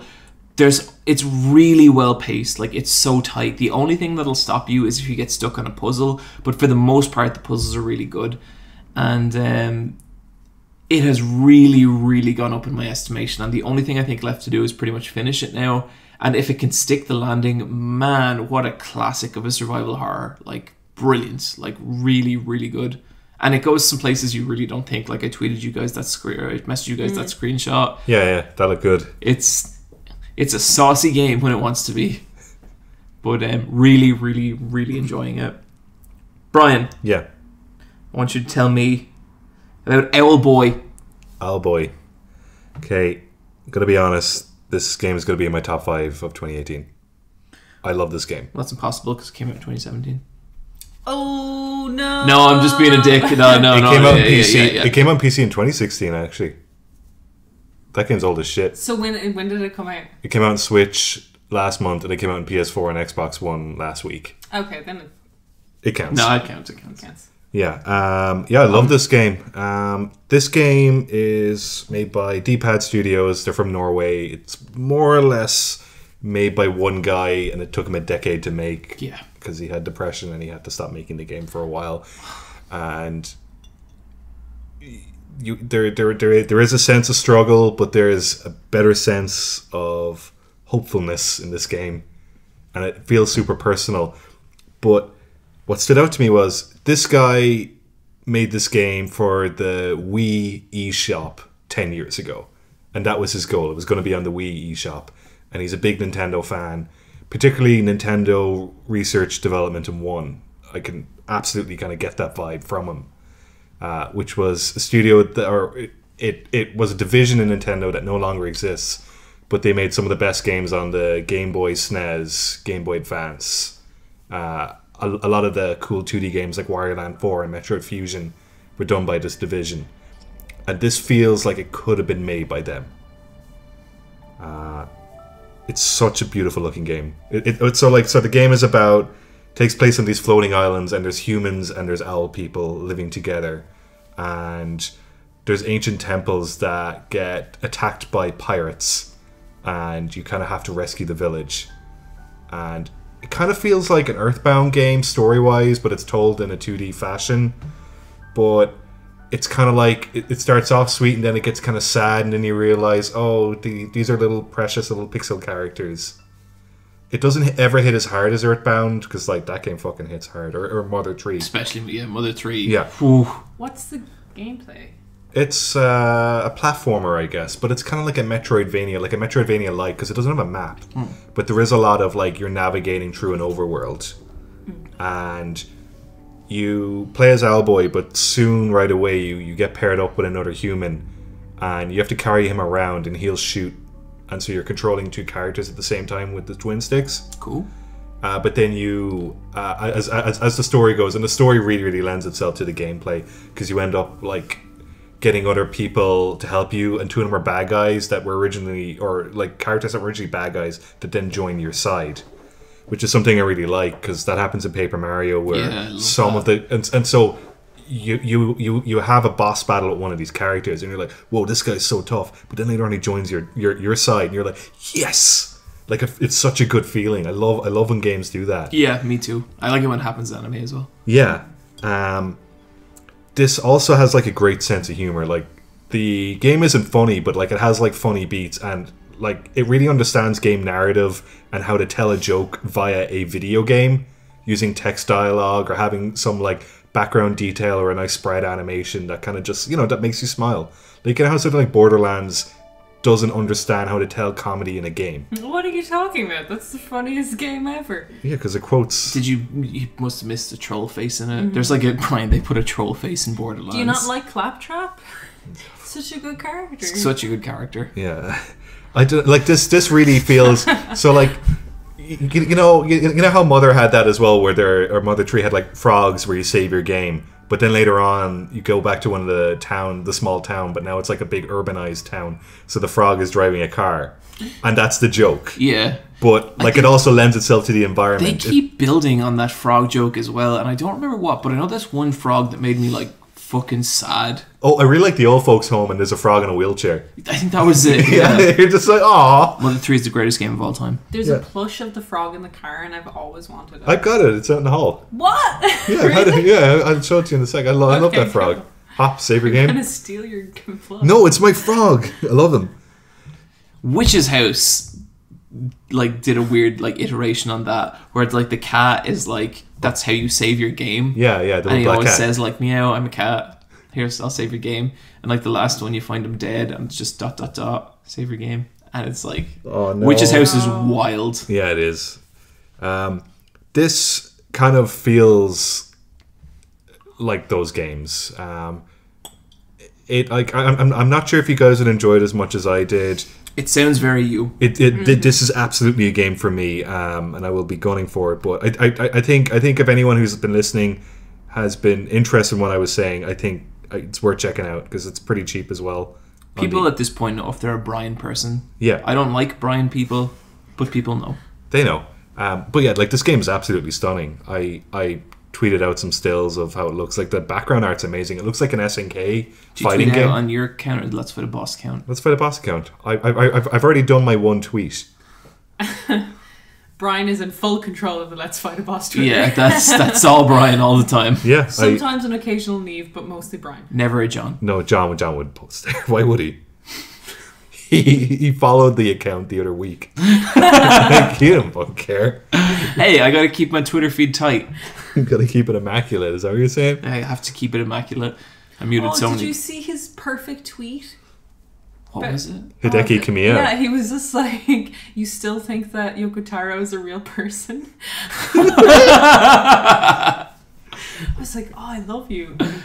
No, not anymore. Oh, his tweet is amazing. But like you know how Yoko Taro is like the Daft Punk of video games. I don't Yoko what that means. Taro isn't real. He's not. He's wearing a helmet just like Yeah, Daft Punk, okay. and He only does that because like he's like 8 different people. I just like Like French. I think like Bryan, we could both agree. Nier Automata is very much like a kind of game made by committee. it's definitely made by like 10 women. Yeah. just women. A man didn't make that game. Oh. That's why you like it, Niamh. It's got the female gaze. Like the female gaze. Niamh, tell us about Bloodborne. Speaking of the female case. Yeah. I'm still playing Bloodborne. That's probably what I'm going to be playing forever. Yeah. I don't know if I'm going through it super slowly or what. It seems to be going at the normal pace. I'm finding a bit of a balancing issue because I find the bosses more difficult. I've been leveling up loads. That means any section I get to, I got to Snake Woods, the Forbidden Woods place where it's just full of snakes and shit. No problem whatsoever. Like, I'm not having an issue with like. I remember enemies. like not struggling there, but definitely having to work at it. Mm-hmm. Yeah, I always die in that area no matter what. How far are you into it? Because that forest is massive. I'm through it now. I'm at the spider. Spider? Rom the vacuous. Rom the vacuous spider. I love Rom. Yeah, she's great. Fucking. So after I got through the woods, You I got fucking to, like one-shotted her, didn't you, Bryan? Yeah. I struggled with her. Okay, I'm struggling. with her. I think I got into like a good like sweet spot where she couldn't escape and I cheesed her. Okay. She's actually. I think she's a really fun boss fight. Yeah, those fucking like hook arms. The spiders with the hook legs. They have like sights. Yeah. Like, but I found it was really like American football because you're like looking for the break in their formation and like charging in. It was cool. Yeah. Anyway, I'm at her. I've dealt with the Bloodstarved Beast, the witch, fucker, right? the Witch of Hemlock. What's the Witch of Hemlock? She's the old lady who's covered in like she like barnacles. Yeah. She disappears and stuff. Yeah, there's like two yeah. versions of her walking around. Yeah, I and she really summons loved her. those guys. I love the spirits that she summons. They move like super slow. She's really creepy. The Shadows of Yarman, those three as well. Did you beat them? Yeah. Yeah, they're great. I found them very difficult. They were pretty okay. Yeah. Like, yeah, it's like the biggest. The electricity dog skull thing. Oh, Dark Beast Parrot. Yeah, yeah. Kill him? Yeah, killed him. He fucked me up for so long. You got kidnapped by the guy with the bag and you wake up. Yeah. That bit's so good. I didn't know anything about that, so I just died to a kind of like standard enemy what I thought I was, and then I woke up in a cell with a cutscene and everything, and I wasn't barely paying attention because I thought I would just end up back at my lamp. Yeah. And I was just like, whoa, that was a really cool bit. I really didn't know what slug was women, happening. I think, are there, are they? Oh, Is there some... there's a big spiral staircase. Is that the same game? I might be thinking of a Dark Souls game. I think that's a... No, I think it's later on. I think that's a different part. I'm in a part now, so I'm through the woods, and it's like Bertwort or something. Bergenworth. Yeah, Bergenworth. Is that the college? No, this is just the big mansion by the lake with the moon. And this is the first part in like it that I've run into where I have to beat the boss. There's nowhere else for me to go. Yeah, no, the story advances there. Mm-hmm. So because usually if I find the boss hard, I'll kind of go around and see if I can find another place and go through the healing church or whatever, and just kind of clear out everything. At this point, you've seen the kind of pregnant woman. No, I've heard about Murgo. I've heard about her. Haven't seen her. Murgo's scary. Mm-hmm. Fucking haunts my dreams. That woman. Yeah. But like the new place I'm in, I was really okay with everyone being kind of a dry skull man or a werewolf. Now everyone's like a bug slug person or a spider person, and it's super gross. Oh, Niamh. When you were in the forest, did you see the blue dudes? The blue dudes, they're so gross. You're like, the aliens. So the naked aliens that run towards you. Okay. Niamh, you haven't seen shit yet. I know, everyone told me it gets super like buggy and slimy after here, and like I'm finished. Oh, like, I don't think buggy is even the word for it. Yeah. It's something fucking else. I really like the thing that's outside the house, and it's only in that area. The centipede. The centipede thing, yeah. That thing is awful. Oh, they're really scary. They're really gross. And that game's so good. Yeah. It's so good. And you were having trouble with the guy who sucks your insight out, the sucker guy. It's not even that he sucks. I hate that. Trouble with them. I just hate them. Like, because he casts a spell that binds you, so you can only attack him by surprise, or you like attack him and then run away and wait for his animation to reset. I just hate how wet they are. They have this sound effect that's just like. And every time you run, even if you run Niamh, by, could you do that sound effect again? But then he goes like, it's just like this fucking wet dude in it, like just running at you, and I just hate him. And he's in like a paper sack. Oh, it's just the grossest thing I've ever seen. And then finally, I made my way up to this house, and I had to get through a hunter there who had like a tentacle arm. That's Master Willem's bodyguard. I think that's who that's meant to be. And then you go out, and then there's this weird Pope dude in a chair. Yeah, Master Will. And he's like that way. Yeah, he's literally like, "Urgh," and I was just like, well, I guess I'll listen to the old withered dude. And Did then you kill him? Popped down. No, I did. Should I kill him? If you want. I don't. Well, I kind of feel like, oh well, he is really weird. Maybe it's so weird. It's so weird how his eyes are covered. Like he's got a mask over his eyes. That's because he can fucking see, man. Yeah, because the way that actually matters, man. Because down below in his lab, he has loads of jars with eyes. Yeah. Eyes are a big fucking thing in that game. Yeah, a lot of characters have like removed their eyes because they saw something they shouldn't. I think it's because they don't need their eyes because they have eyes on the inside now. So he points basically to the edge for you to jump into the water. And I was like, that is so cool. So you run towards this big, like, full moon, and you just jump off, and you go right down into the water into a white void. And this is the first time in Bloodborne where there's just, like, nothing around, because it's so dense and It's the first impossible space they've shown. Yeah. And I'm like, oh, I'm free from all these, like, horrible slug people. And then you just keep going forward, and it's the stupid spider boss. She's not stupid. She's awesome. So She's such a weird looking spider. She is. It's just like, here's a peaceful void filled with spiders. Do you know how wise that spider is? Very, I'm sure. Very. Yeah. That's where I'm at. I'm fighting the spider. I think you'd like the DLC because the DLC is full of impossible spaces where like you'll go through like that you'll get to the top of a clock tower, open up a door, and you're in a fishing village. That's cool. And you're like, but I'm all the way at the top. Why? How come I'm at sea level now? And it's just because you're going through like dreams. When should I buy that if I'm like playing through it now?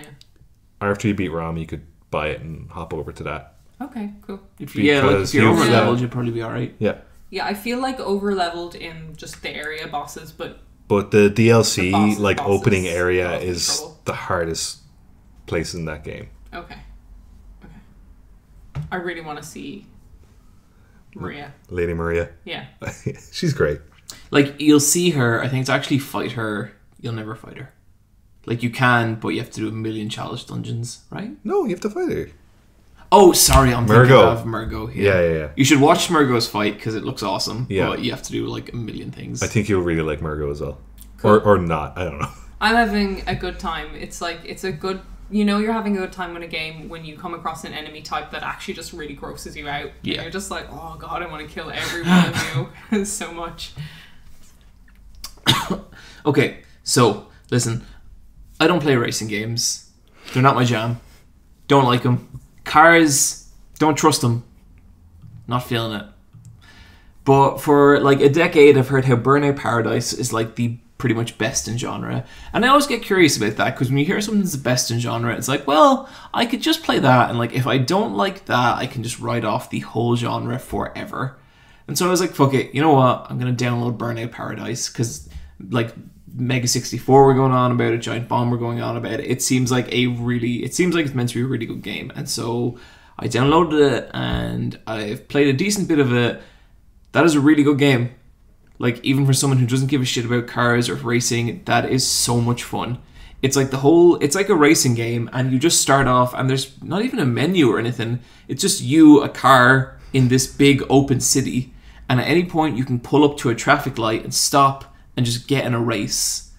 And then it just goes, okay, you have to race to here, and you race to there, and you smash into other cars, and when you smash them, it all goes slow motion, and you watch them like wither and die, and it's like, haha. And then like, you know, you race to the side of the city like that, and the game feels fucking incredible. Like, it's really fun to drive around. Like, you go really fast, and it's like, it's really violent, and there's like lots of sparks and things like there's all these shortcuts where you like drive through buildings and go over ramps, and like it's really, really fun. And like, I don't have much to say about it because this is like literally the only racing game I've ever owned besides like one without like car in the title.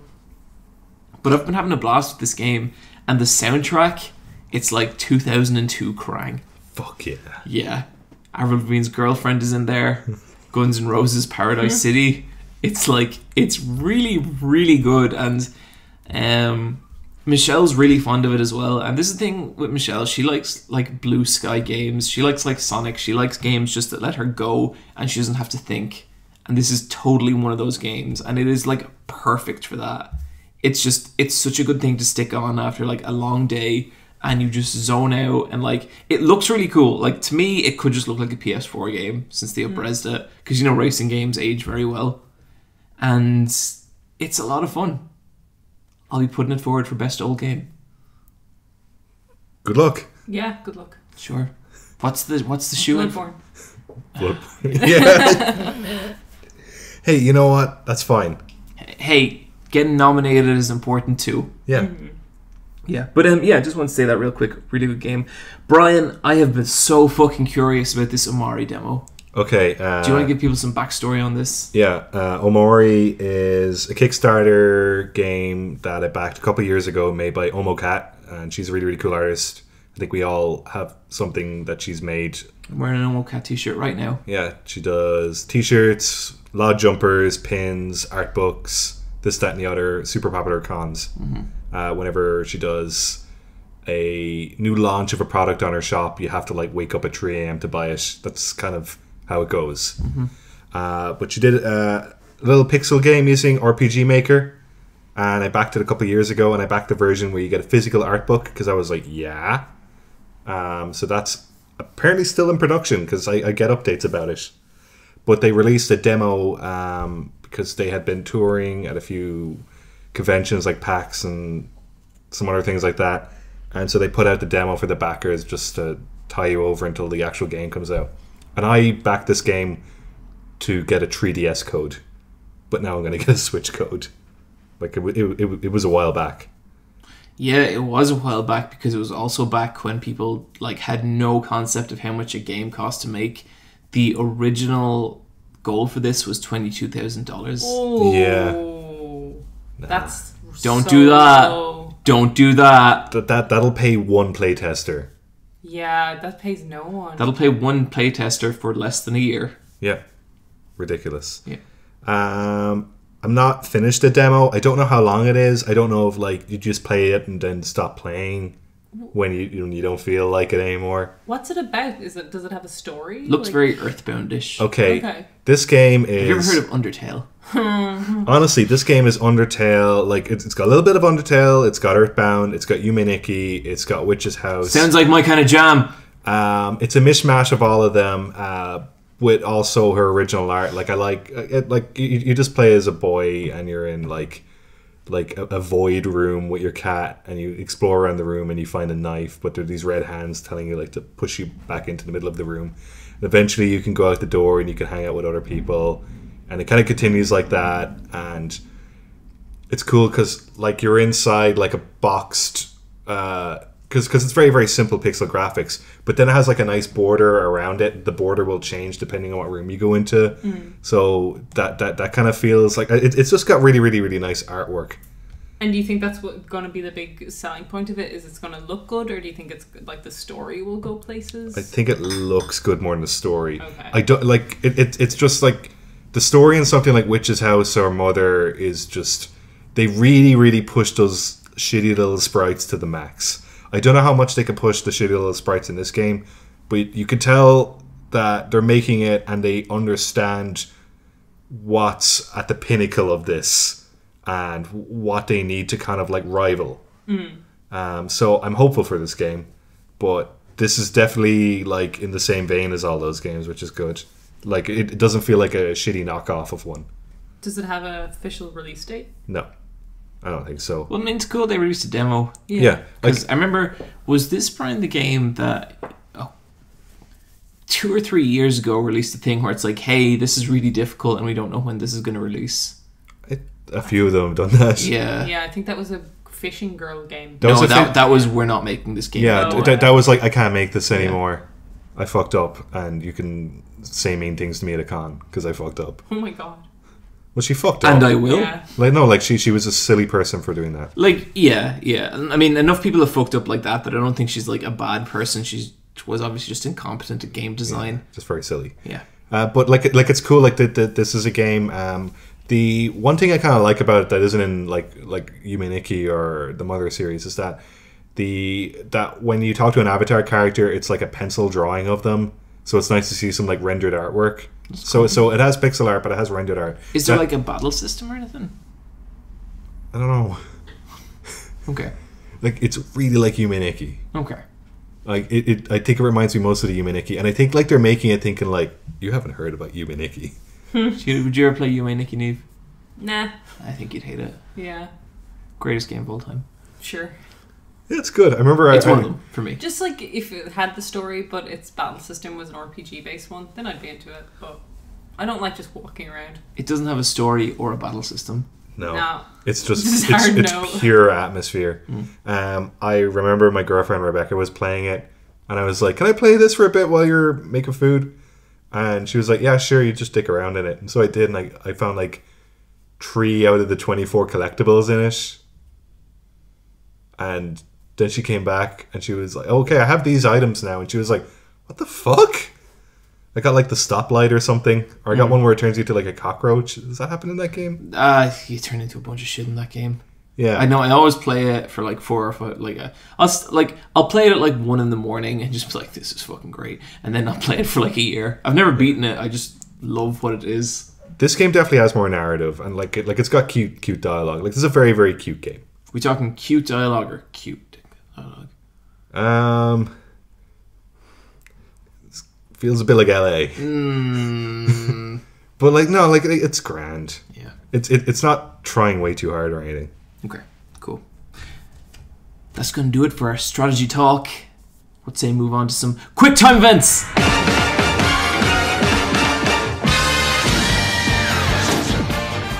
the faster part of the podcast. Yeah, sure. Okay, so first up we got... I think this was confirmed. Spider-Man game will be out in September. Yeah, it will. Yeah, it'll be out at the 7th of September. That's cool. Sure. There's a new trailer up. Originally, when I saw like the first trailer, I thought it was really Quicktime Events heavy. These trailers look so much better. Oh yeah? Yeah, like there looks to be like there's story. Although you don't see a HUD, so maybe it is Quicktime Events heavy. But it looks better. And this is an open world Spider-Man game? Yeah. I wonder what would happen if like you're on a building and you're fighting the boss, but you could just like leave because you're Spider-Man. Like, could you just do that? Oh, I'd love that. And like as you're swinging away, you just hear like, "Oh, come on." Spidey, help me! They'd probably like box you into that instance. Yeah, Probably. it just says To, mission to be failed. the boss, yeah. You didn't fight the Rhino. Can't wait to fight the Rhino again. This is made by Insomniac, Yeah. is it? The guys who did the Infamous games? Maybe. I can't Oh, remember. I don't remember actually. Yeah, it's some studio that's done a bunch of shit. Yeah, you're like, alright, cool. That's how game development works. Yeah. No, Sometimes, well, I just mean like they were experienced when I saw they were making it. I was like, oh, okay. I think it is Insomniac. yeah, I think so too. That doesn't sound like a weird hallucination. Spyro Remastered also coming in September. This was cool. So this is all 3 of the original games remastered. They released there was a leak, but then they released a whole pile of official screenshots showing And yeah, I love the comparisons. side by side stuff. It looks so lush. Like they've done a really great job of kind of translating what you thought that game looked like from your memory Yeah. into being what that is. And like I think it's only €40, and for 3 of the games remastered to that level, like I think if you're a Spyro fan, you're gonna have a great time with It's this. 3 Spyro games. I know. I love Spyro. I have no interest in Spyro. You know what my problem with Spyro is? It's a purple dragon. Spyro's a fucking narc. Why? He's not a narc. If All he- the dragons were turned into statues. No, Spyro's a fucking narc. If you were in Croc's a any, narc. if you were in any bad situation, Spyro would be the first one to be like, "Let's call the cops." Like he would fucking straight. Like, So Brian- would you, John. Brian, I fucking not true, Brian. We have been in several situations where if we had Spyro with us, do you remember that Breaking Bad pub quiz we did where we thought we were literally going to get fucking bottled and die? If Spyro was there, he would be like, "Guys, let's get out of here and call the cops." He would. I agree with this because, like, when you first hear like dragon platformer, you're like, "Oh, sweet, a dragon," and then you see Spyro, and then you're like, But he was voiced by Elijah Wood, the hottest man in Hollywood. Elijah Wood is like a total Elijah Wood's a total fucking narc. Frodo Baggins is sexy as shit. Frodo Baggins would call the fucking cops in an instant. No, he doesn't. He's like Sam. Sam would call the cops. There's no fucking cops to call in Middle Earth. I'm not talking about. He called the Rangers. Why didn't the Eagles just bring them there? Why didn't they just bring? They did. It's why Gandalf says, "Fly, you fools," just before he dies. Okay, listen. It's all there. They're fucking idiots. Yeah, they are idiots. No, if I was going out to do any of my bad shit, as I sometimes do, Spyro is the last fucking platformer mascot I would bring. What platformer mascot would you Gex, because he knows how to fuck. I would. That guy fucks. Okay. I'd bring Gex. Yeah, like if I wanted to do some shit, I would bring Gex. Gex is like a one-man stand. Yeah, guys. but Gex is all about Gex. If he was sober, I'd bring Crash Bandicoot. I would bring Croc because he's a little fucking loser who would do it. He would do whatever I say. I'd be literally like, Croc, fucking go take that guy out, and he'd try, and he'd probably get punched to death, but he'd try. But if I tried any of that shit with Spyro would be like, oh, I don't know about any of this. Fucking hate Croc. Fucking Spyro's worse than Croc. No. Jack. Spyro. Okay, Spyro. you know who I'd fucking bring? Goemon. That dude is down for fucking anything. Goemon, drink sake. Yeah. can drink you under that he'd table. Be fucking, yeah, like he'd be like, all right, what are we gonna fucking buy? Yeah, okay, cool. Goemon's got uppers and downers. Yeah, he totally does. Yeah, Goemon would be your man in any situation. Like he would be bombed out of his mind, but his ninja training would kick in, so it wouldn't even matter. I really like Spyro. When I had a PlayStation 1 for a year and a half because I wanted like a new video game console, and all I was interested in at the time was like platformer games, which is why I eventually bought an N64 and was happy.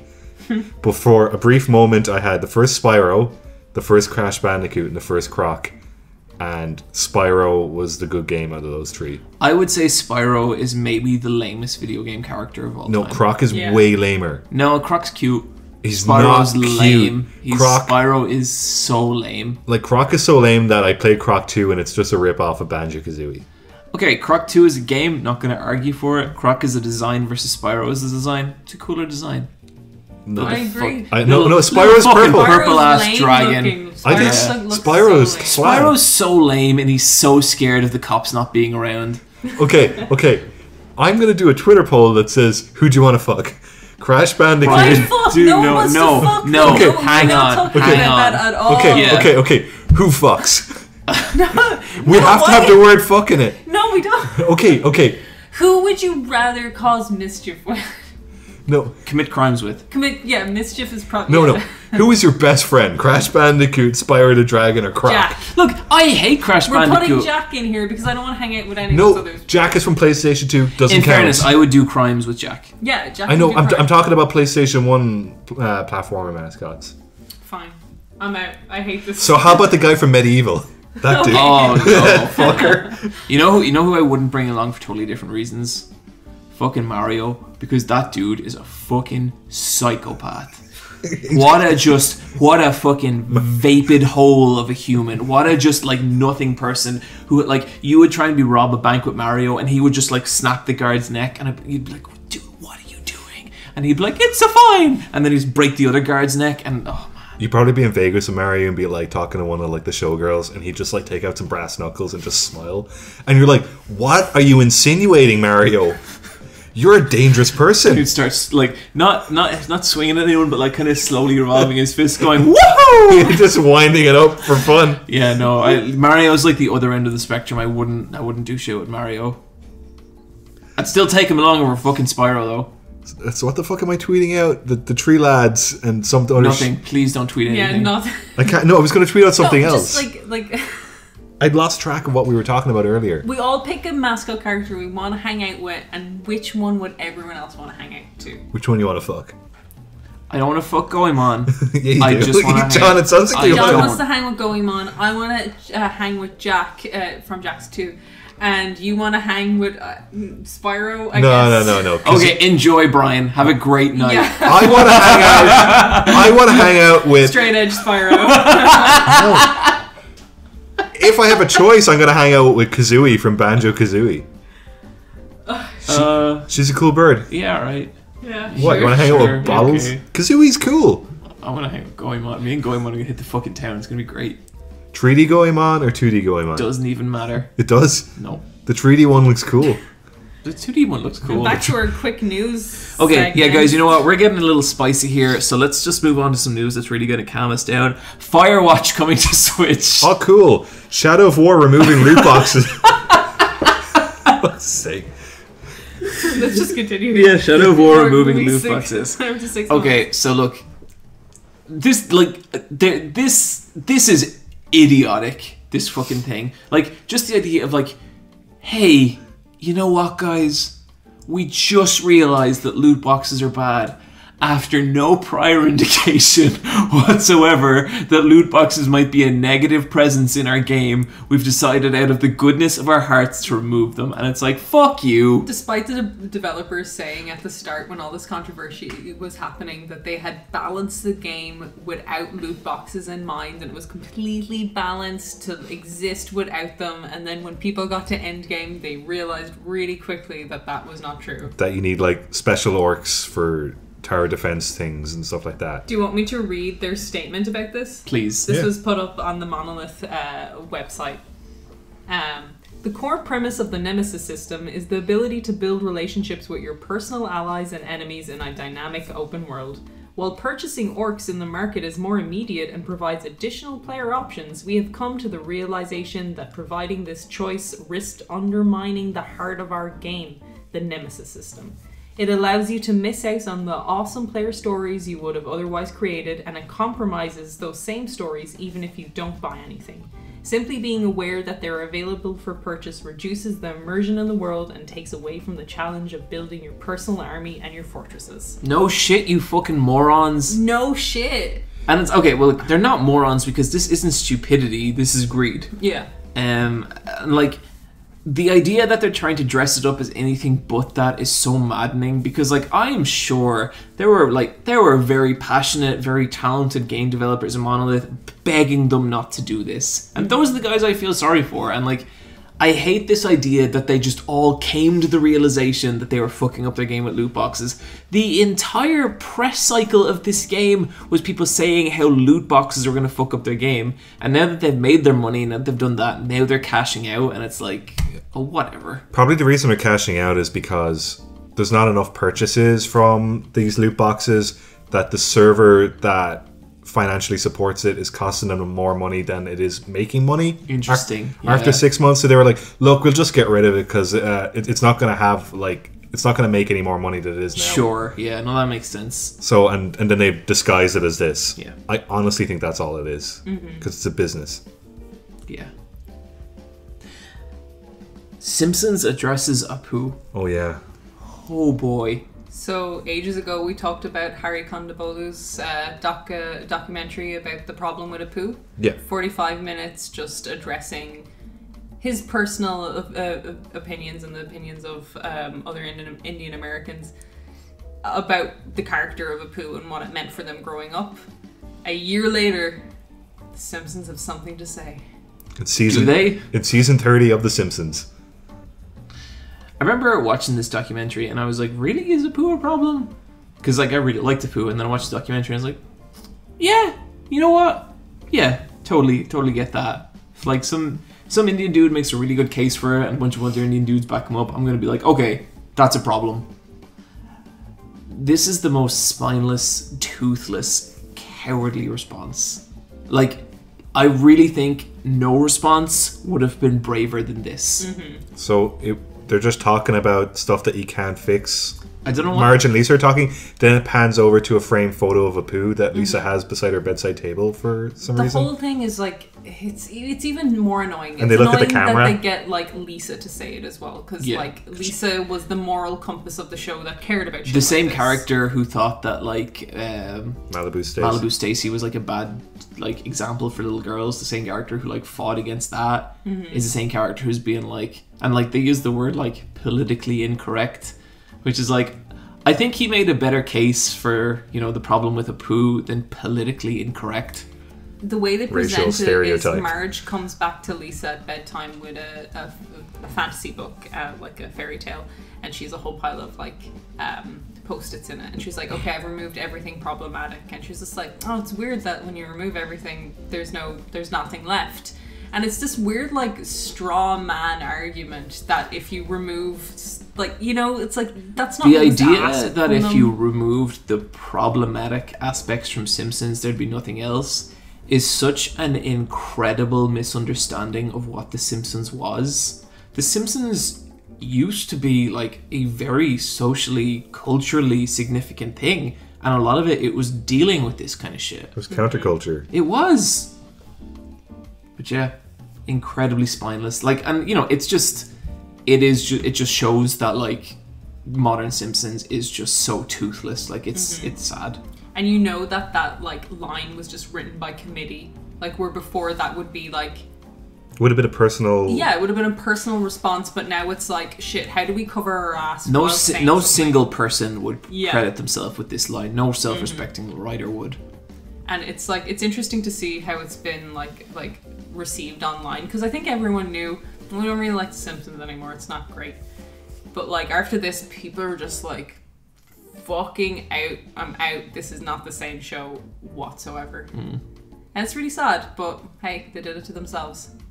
Yeah, it's just, I feel like it's nearly a new low, I feel like, because I think Simpsons has been toothless for a while, but now it's actively cowardly. And that hurts, because that was a very brave show once. I kind of wish it got cancelled this year or ended, because season 30 is like an even number. Simpsons tapped out 150 million last year. Just because something to watch. I bet the TV's just on in the background. Nobody's even watching it. It's just filling air while people are on their iPads. It's a shame. Lawbreakers has failed. Radical Heights is here now.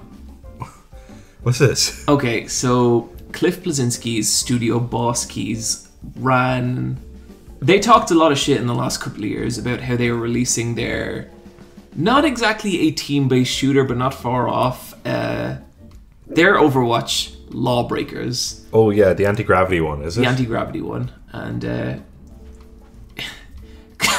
Cliff Bleszinski, who I don't hate, I think he's a charismatic man, but he talked a lot of mess. And he talked a lot of indirect shit about Overwatch and a bunch of other stuff. And he was like, we're not going to do any of that, $60 no single player bullshit. This game's 40. And like really kind of like, he was very confident in Lawbreaker's success. And he described the characters as Tarantino-esque. And he was like, this is like Overwatch for adults. He didn't say that, but that was like the vibe of it. Overwatch died a tragic death. Lawbreakers, sorry. Overwatch died. Lawbreakers is the king now. Next story. Lawbreakers, I think I was listening to the Beastcast earlier and they were saying how like as of 2 days ago it had 9 players. And a bunch of losers. So they came out in a press release earlier this week and saying like it does not have the numbers to keep going, so they're going to shut it down, and it also doesn't have the numbers to go free to play. It's not happening. And I don't know if it was in the same press release. I think it was a different one, but they also said that they're releasing their new game, Radical Heights. Have you heard about this, Brian? No. Okay. What genre do you think Radical Heights is? A battle royale. A battle royale game. Cool. Yep. Get dropped into a map. But this is 80s. But the 80s is in at the moment. When you win, You're the Best Around starts playing. That's the song. That's cool. Yeah. Sometimes Danger Zone plays. That's another cool song from the 80s. In fairness, Danger Zone is a fucking fantastic song. Is there guys with bandanas and muscles? Are there hunks in this game? There are. If you're a girl that wins, is it girls just want to have fun that plays? Well, Niamh. That's what I would do. Well, Niamh. As a girl. If you try and pick a girl, it says option not yet available. Oh, girls haven't been invented yet. I'm not making that up. Really? This game has been in development for 5 months. The option to pick a girl is not there yet. So, did they play Far Cry Blood Dragon and we're like, there we go, we can just reskin this shit? Yeah, I guess. Cool. Like, it doesn't even look like that, though. It's more like popcorn 80s. Okay, do they just go on like a synthwave Instagram that's called like Miami Nights, and we're like, oh cool, they have like the gradient, like the step gradient sunset and like a Not checkerboard even that. neon No, More floor. not like even that. Bruno Mars's last song, where it's kind of like goofy movie kind of. Oh, like, fucking Bruno Mars is so lame. that kind of stuff. That like really like I'm doing it. Like it's lame. Sometimes I think about Did how, they like, see Kung Fury and we're like, that's so funny, that's so epic. Sometimes I think about how like Bruno Mars, he must do concerts, right? He does. What kind of fucking person buys a ticket to a Bruno? Like, who's passionate about Bruno Mars? People. To spend an evening. Evening! He's a very good curator of sounds, but that's what he is. He takes things that exist and Curator of sounds sounds like a Bloodborne boss. That's what Bruno Mars is. Anyway, but yeah, like It's just him coming out holding a guitar, and he's not playing it, he's just holding the guitar. the Radical Heights thing, like I think Boss Key Productions got the shit scared out of them with because like So they're going from one trend to chasing another trend. yeah, like Oh, wow. Lawbreakers was an unequivocal failure, like complete total financial disaster, and they're probably a studio that's, it's pretty scared right now, and this move certainly feels like it came from a studio that's scared. Like, an 80s battle royale game is not something that anyone with kind of, I feel like, confidence in their product does make. And I haven't played it, but I've heard like it is early access. Did you guys see that tweet going around about Lawbreakers? About Radical Heights or Lawbreakers? Lawbreakers. No. Well, I guess it's about Radical Heights too. Radical Heights isn't the first battle royale game that Boss Keys made, because Lawbreakers had a pool of 100 players that slowly dwindled to 1. Whoa! way That's pretty good. That's pretty good. savage. Pretty savage. You gonna try it? Hell no. You're the PUBG man. Yeah, I think we should. Yeah, you love those games. You love Fortnite. I really, you know me. That's why I don't make YouTube videos anymore, because I'm just making Twitch streams. I still make YouTube videos. One just came out. It's fine. Don't worry. But yeah, I'm all about that Fortnite. No, John's like not happy. Like all he does is play battle royale shooters. Like, and we're like, John, would you not do something? He's like, no, I'm here with my friends. And Drake's you just, gonna be on my stream. Yeah, like John's playing a game and you just hear, you're a dickhead. And it's like, that's my best friend. It's true. Yeah. More Final Fantasy 15 content. Yeah. Cool. It's never gonna die. It's never going to be good either. Keep that dream going. Yeah, this is all stuff that should have been in this game. Keep that flying car in It the doesn't air. matter. Hacks. It's a bad game. They can add as much shit. Yeah, they can bolt on as much shit to the side. This is still a fucking shit game. The But pizza this is still stuff fell that on the floor, shouldn't have everyone. been like on the side. This is stuff that maybe if it was worked into the narrative and was given a little longer time in the oven to have some, visual identity, it would have been pretty okay. Maybe, I don't know. That's speculation. Here's what I think this is. This is like a pizza, all right? But instead of like cheese, there's just like slime, and instead of like tomato sauce, there's like earth. You don't have to convince me. I think it's a slime dirt pizza But too. they Dirt keep. pizza. I know. But they keep being like, okay, we're gonna put some fresh tomatoes on that. I've eaten and you're dirt like, pizza. there's still fucking slime and dirt here. It doesn't matter about the fresh tomatoes you put on it. This is still gonna taste awful. And they're like, how about some Parmesan? And it's like, it doesn't matter. Johnny love Parmesan. I do. So, okay, on top of this dirt pizza, we are getting 4 more character episodes. And they're going to follow characters that had literally no characterization, like an episode for Luna Freya. So, on our work up to meeting her, she was stabbed in the stomach, and we didn't get to meet her. Then Arden gets an episode. Who's Arden? The bad guy. Is he the kind of... Guy in the hat. Yeah. Whoa, he's got a hat. Aranea gets an episode. I don't know who any of these characters are. She's the Highwind style character who appears sometimes when she wants to help you, but never when you actually need her, and always when you don't. And then the other one is just another Noctis episode. Awesome. Who's everyone's favorite Final Fantasy character. Apart from that, they have their multiplayer mode called Comrades. They're going to spin that off into its own standalone thing in the summer. Have we not already got a fucking fishing standalone thing? Yeah, it's a VR fish thing. So this is another going to be a standalone of multiplayer Final Fantasy 15, and they're going to put out 2 more updates for that, bringing it into 2019.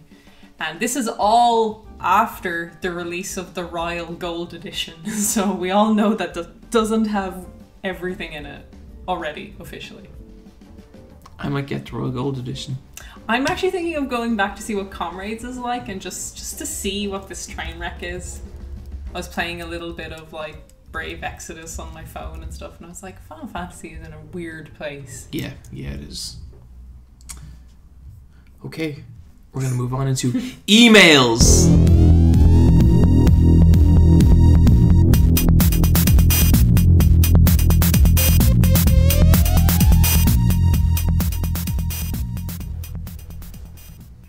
Okay.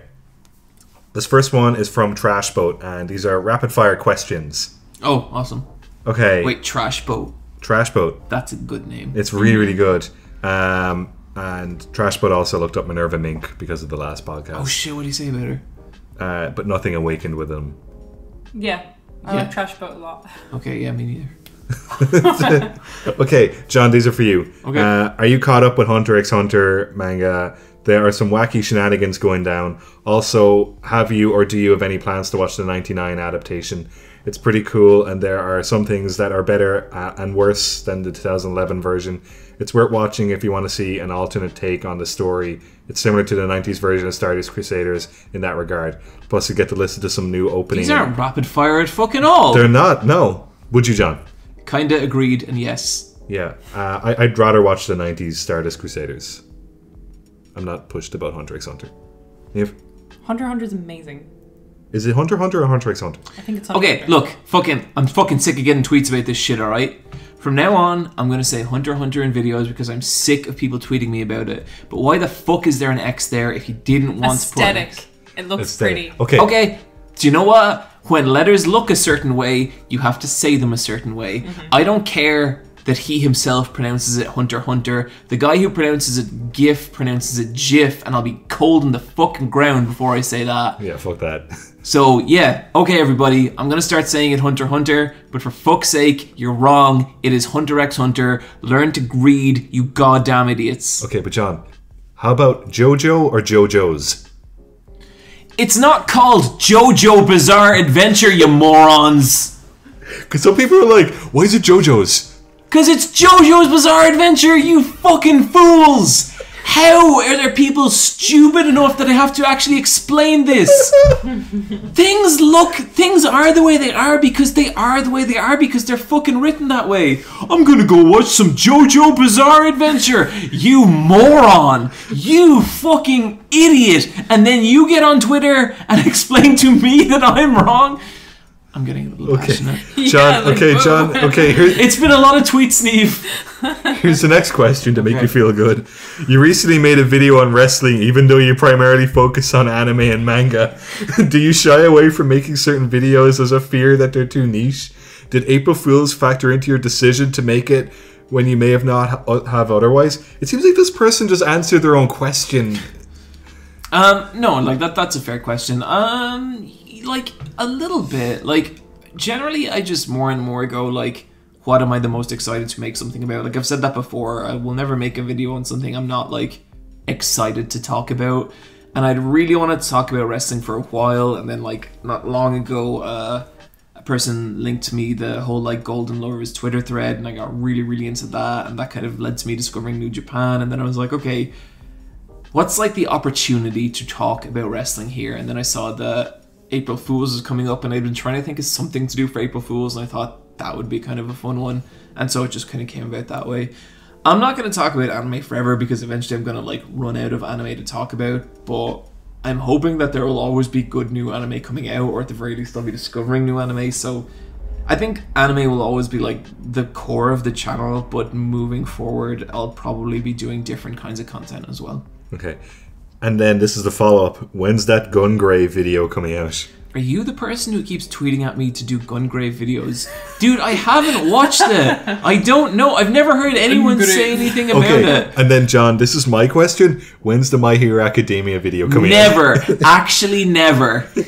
But, John, everyone really likes it, and they want you to validate it. I can't. I'm sorry. My Hero Academia is fine. Yeah. Bryan, you're going to get me in fucking trouble again. Niamh, you mentioned that you don't like Mario and Mickey Mouse, but you like other mascots. Is that what you said? Yeah, this is true. Could you please explain why and talk about you like in a mascot and what makes a good one? Cartoon, video game company, cereal mascots, etc. Also, is it that Mario and Mickey specifically, and you're okay with Luigi and Peach or Donald or Donald and Goofy?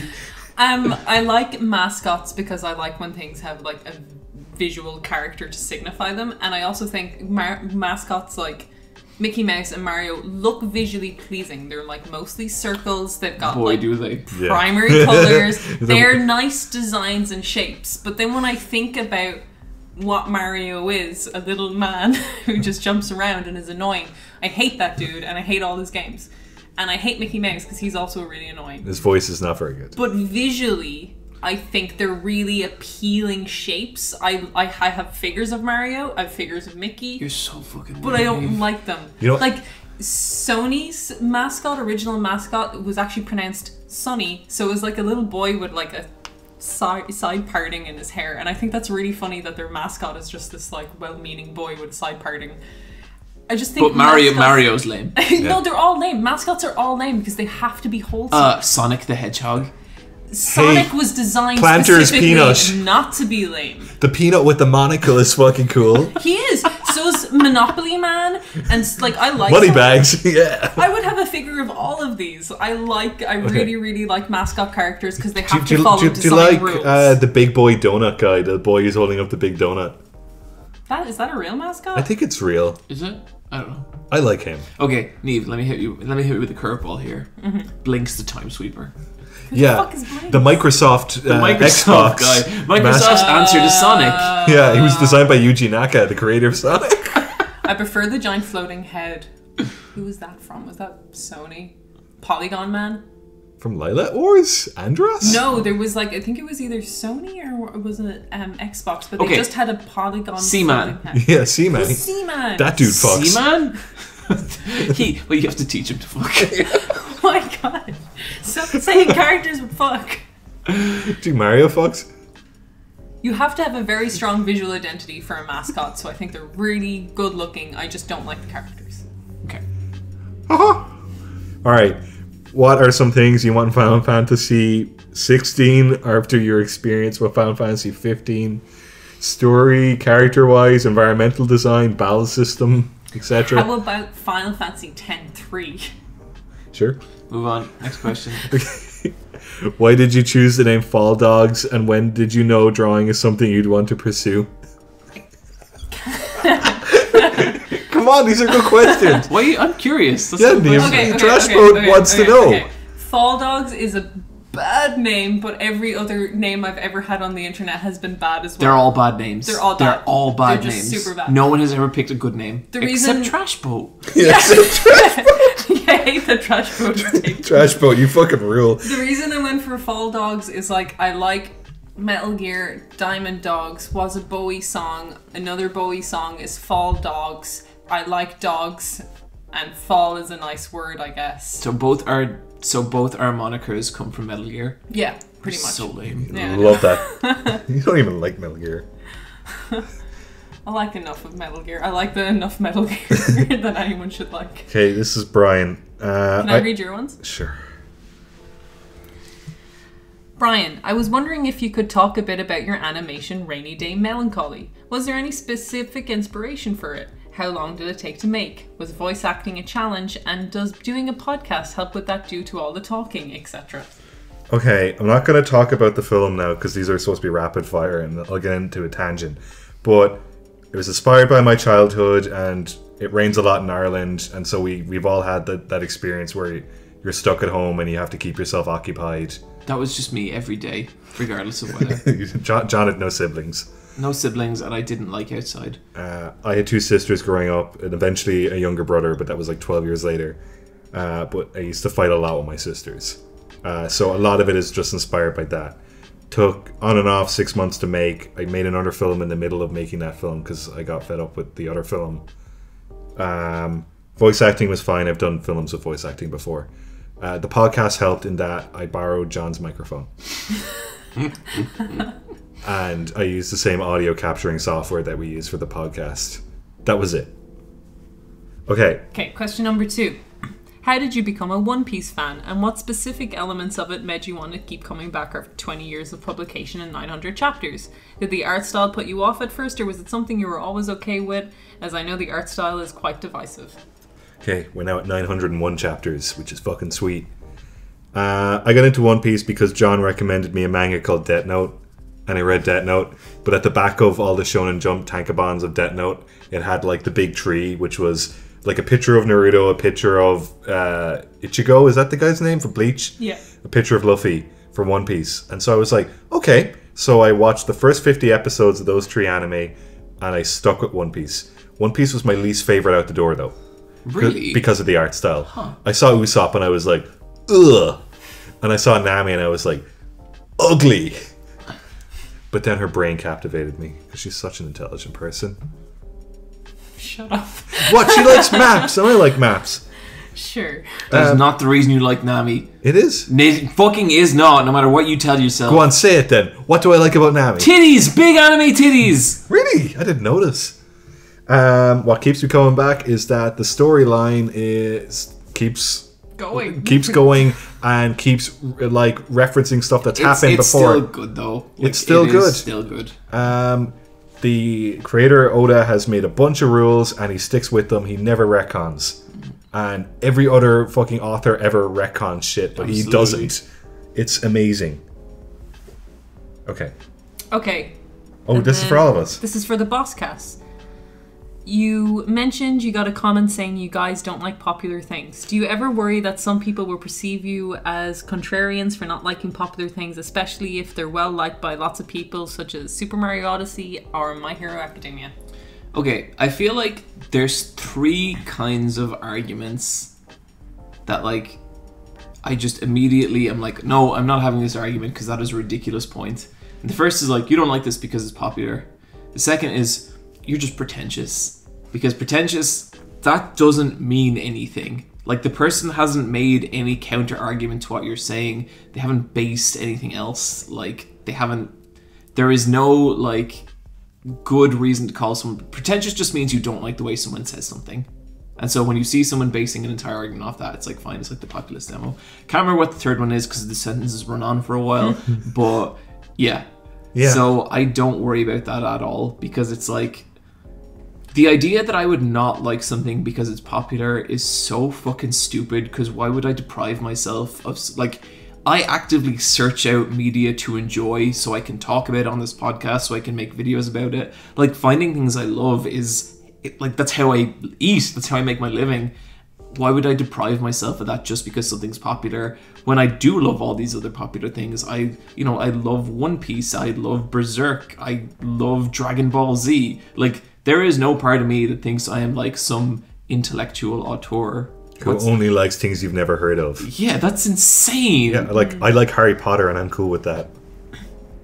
But it's cooler not to like Harry Potter, and I'm okay with that. Is it? I'd rather, like, everything I watched I enjoyed. Like, I don't like wasting my time and stuff. Oh, me too. Like, it sucks when you're like, oh, I didn't like this and I want my time back. Like I haven't found any anime this season I really like, and that really bums me out. I wish there was something I liked. I think, like, maybe for contrarians, I think if you have listened this long to us, I think you know what tastes we have and what things we're more likely primed to like whether it's sci-fi or, like, you know, whatever. Like, there's things we're obviously going to have a slant towards, but that's our personalities, and it's a personality-based podcast. Totally. You know? Yeah, we didn't like Ready Player One. No. And, like, also, I think just to mention, like, I'd never think less of someone who liked something I disliked. Like, I'll talk shit about the media all day, but if Ready Player One is, like, your favorite movie, I don't think less of you. I know I said something to the effect of last time, people who like Ready Player One don't understand art. I had just gotten out of the cinema. He was very upset. I was very upset. Of course, like, that's a silly thing to say. They're the perfect people. Like, I like to have conversations with people who love something I just hate and just, like, try to understand. And I think it's really entertaining. We got a question on the Discord about that recently as well. Someone was asking, should they disown their friend who liked Ready Player One? And we were both like, no, fucking what? Find out why. Yeah, convert him. Yeah. Or get him to convert you. Mm-hmm. But yeah, that's a really good question. 2. Is it possible to list what music track you use in the description? I quite like some of them and I don't know where to find them. I didn't know we don't do that. No, we don't. Huh.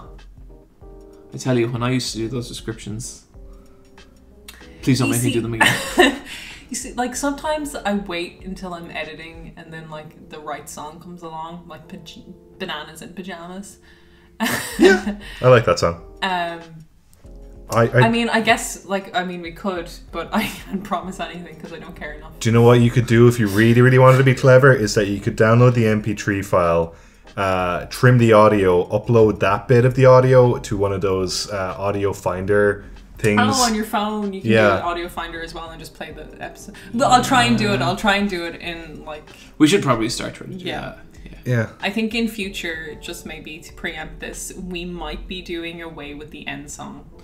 Yeah, we're thinking of looking into maybe getting a proper theme, just because, like, the end song causes problems because, like, the podcast gets demonetized, which, like, we don't give a shit about. Mm-hmm. But then when a podcast gets demonetized, the copyright owner can decide which regions it's available in on YouTube, but also whether it's available or not on phones, which I think causes problems for some people. Mm-hmm. So yeah, we will probably end up doing away with end themes. Mm-hmm.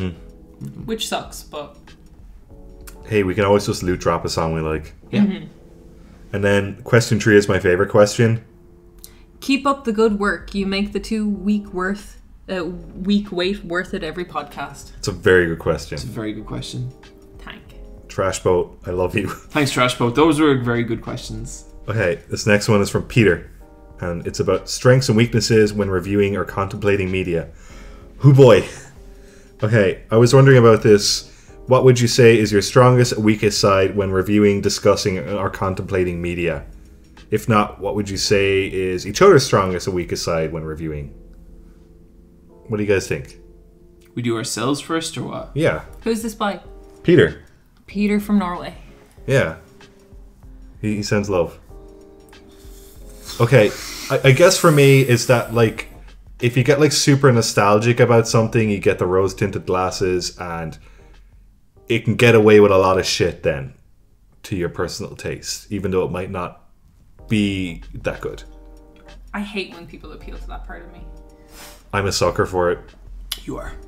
I love it. Like, Owlboy could be a terrible game. I don't know. I don't think it is. No, it's a good game.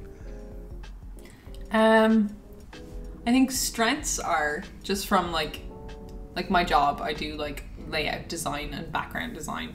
So I didn't really used to consider backgrounds and stuff a lot, but I really consider them quite a bit, and I consider set dressing and objects. And I love storytelling through those through visual objects without characters really even commenting on them. And I know when a film or a show does that well, I am very primed to like it a lot. Like, I'm like, it gives me something to look at in the background. Like, I know I like putting that information in there when I draw my backgrounds. So when that's in something, I'm like, oh, thank God, because it gives me more stuff. But I know that is a thing that when it is in something, I might hyper focus on that and kind of overlook bad character stuff or probably other stuff in general. Like, ooh, a cool chair, or wow, nice wallpaper. Like, I'll care about that stuff maybe more than I need to. I kind of like that with post-production, because I'll see QC mistakes, and if there's QC stuff in a show, I'm like, that's unacceptable. Fucking Junji Ito collection, man. Yeah, the fucking Junji Ito collection has, like, stuff people should have been fired over. Yeah. Because that's, like, that you can't broadcast on television. No, you really can't. I can't believe you would say that, like, the Golden Kamuy is so bad. I'd say it. I think I'll watch that and I'll be like, they shouldn't have done that. Mm-hmm. From an animator standpoint, I was really like, woo. Okay, Golden Kamuy is stuff that would get sent to comp, and it'd be like, look, what do you want to do about it? What could you do about it at this point? And no one would have any answers. Put a glow on the bear. Junji Ito collection is like, someone did their job poorly. Yeah. Fair. Okay. Yeah, they there's unfinished drawings that they could have just extended the drawing of. I guess in terms of me, I don't know, like, I feel like I like things the things I like them very deeply, and I think I'm good at communicating that. I think I'm very bad at seeing media from other people's perspective, and also there's certain things aesthetically I have trouble talking about in media. Like, I find it very difficult to explain why a character design is good. Like, that's something I've always really struggled with. So yeah, that's kind of, let's do each other. Sure. This is super hard. Let's do Bryan. Okay. Okay. Go on, hurt me. Hurt me. I think Bryan's real good at explaining, like, very specific systems and stuff. Like, I remember talking to Bryan about One Piece before my One Piece video, and the way he explained, like, the system of how Oda writes and how the world all connects together was, like, really, really helpful. In terms of, like, bad, I think you're just such a fucking sucker for nostalgia. Yep. Like, you are so, and, like, especially, I remember, like, it's a shitty little sprite. I love it. I remember when you said that the best game of the 360 generation was Banjo-Tooie. Yeah. And I was just like, dude. It's in the top 3 for sure. Dude, I never played that game. Before that generation, I went back and played it. Oh, I love it. No, it is not. I think I think Dead Space 2 is my favorite 360 game. And then Banjo-Tooie. That's such a jump. Yeah. The only 2 games I like. What are Niamh's? Oh god. Niamh is amazing at breaking things down aesthetically. Yeah. I think, like, again, another person who I'll go to when I'm struggling with a video. Like, with the JoJo Part 4 video, I was like, I don't even fucking know. Like, I know I like how this looks, I don't even know what to say about it. And then, like, we had a chat, and you said a bunch of stuff that was, like, really good. And I can't even remember if I used what you said directly in the video. I think I'd used some of it, but whatever you said helped me get to the next point that I ended up using in the video, and that was really good. In terms of other stuff, yeah, I think you will totally overlook bad character writing and dialogue for like a strong aesthetic. Yeah, you will.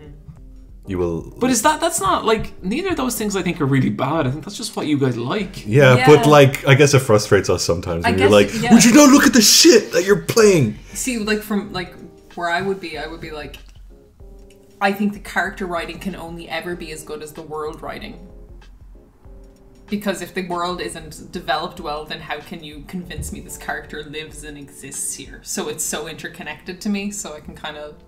I get where you're coming from. So even if it's like a shit character on its front, I'm like, but how they're engaging in this world will like... Yeah, I get it, like, totally. Well, that's an interesting point, though. Like, I get where you're coming from. Moving on. What about you, John? Oh, God. How about we just let Twitter to decide on John? No, Twitter already does that all the time. Sentimental. Yeah. Very sentimental. I think it's sweet. But yeah, there'll be a game that's super personal to you, and we won't have the same experience. But you'll try. I just think if you give Undertale one more shot, there's a bunch of games, and like you'll try and convince us, and you'll be like, and like we're like happy for you, but we didn't. No, you're not. No, you're fucking not. We are happy for you, and then we get annoyed because we didn't get the same experience as you. And yeah, that's it.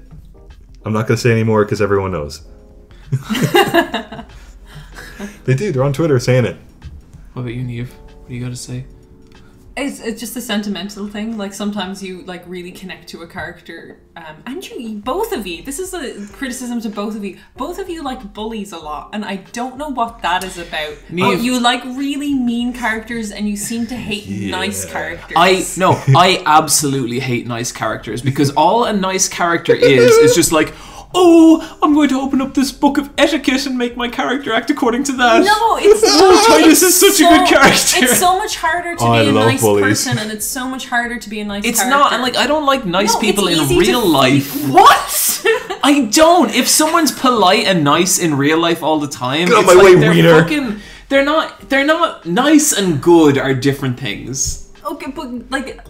Okay, putting them together, I think nice and good go very hand in hand, and they're a very difficult character to nice, write. Good is what you are. Nice is a mask you put on, man. Yeah. The fact that you think niceness is a mask kind of proves my point. I really like when you see like a bully shoving a nerd in the locker. I'm like, yeah, that guy's cool. Yeah, totally. God, that guy fucks. I know. I just think what an insecure person. Like that's so insecure. But isn't that interesting? Yeah, but isn't it like more interesting for someone to be like so really nice? No, not on any level. But despite going through something tragic, like I think it's more amazing for someone to be nice and a good person despite anything they've could have Life gone has through. taught me that is not how people work. That is so not true. I believe in nice people. Do you know who's nice? Name one nice person. I'm a nice person. Oh my god! Niamh, you're so mean. You are like you are my mean friend. Niamh, you're a bully. You know that. You are a total bully. You threw stones at other kids. You're a bully. You've never thrown a stone at another kid. You did on your holidays. You regularly make me and Bryan feel terrible about things we like. Yeah. Well, no. Queer eye for the straight guy, Niamh. Yeah. Maybe I'm a bad example of a nice person. Okay. Do you know who's nice? Like, do you know who's like nice? Superman. No, Hawkeye. Hawkeye isn't nice. He's boring and shit. Yeah, nice. No, that's not nice. He's not nice. Nice is like you can be entertaining. Okay. Tell me someone who's entertaining and nice. Daredevil. He's nice. I want to throw up. Are you serious? Me and Michelle regularly make fun of Daredevil for being the shittest character of all time. All of you guys are so mean. You're just mean. Okay, never mind. Just a shit taste. That's what her problem is. Okay, this next one is from Sid. I'm going to get to it. Have you guys ever had a game that you initially felt mixed about, but have since changed your opinion on for the better after some time has passed? So the example he gives here for him is Nier Automata. Yeah. Mm-hmm. And he was saying how he heard a song from Nier Automata and it kind of all clicked for him. That's nice. I didn't quite have that, but wish when I I did. was watching the Nier Automata steamed hams thing... Oh, fuck off. No, it captures the feeling of Have you like, watched it? Yes, I have. The music hit, and I was like, those poor fucking robots. And then I was like, what the fuck? But I did have it, like, I felt like...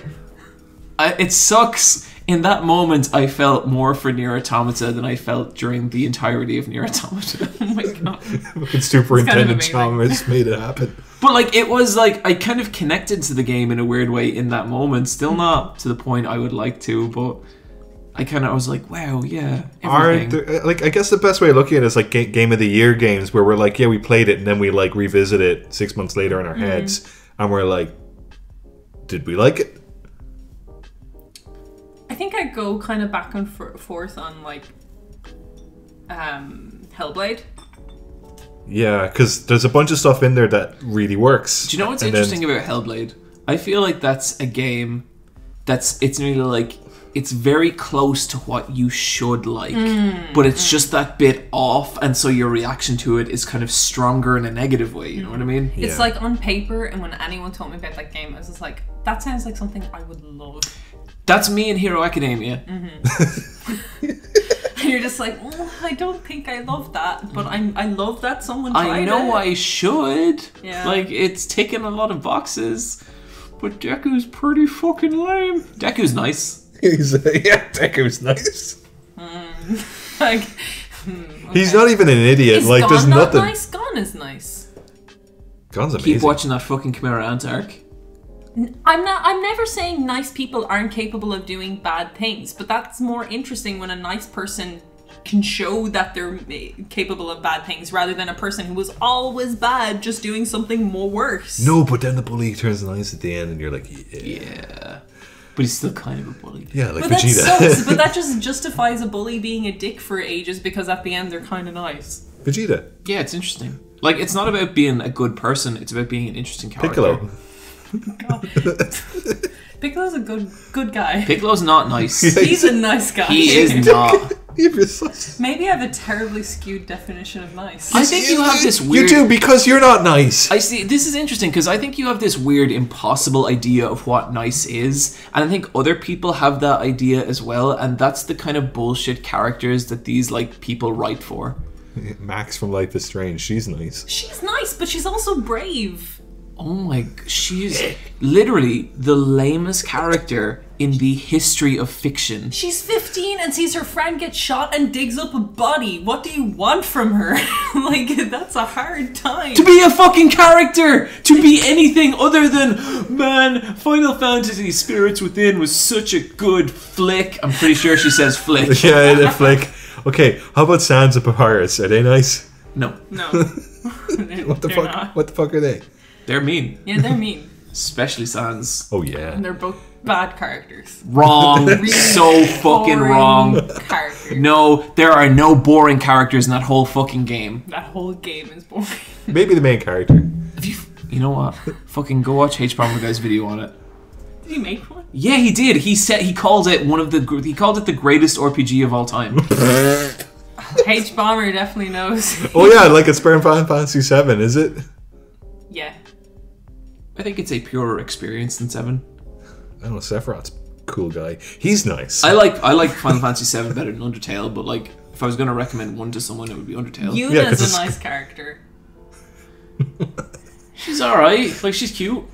No. She'd be I'm better. not asking if you. We're talking about the personalities, just She'd be the brain, Yeah, not the... so was I. Oh my god, what the fuck is wrong with you? Don't think a personality can be cute? What a fucking weird, warped view of the world you both have. Okay, let's move on to the next Like she's kind of boring. She's not as cool as Riku or Pain. But that's her point. Not that her point is to be boring. That's such an okay. Yeah, that's a really bad point. Her point is that she grows.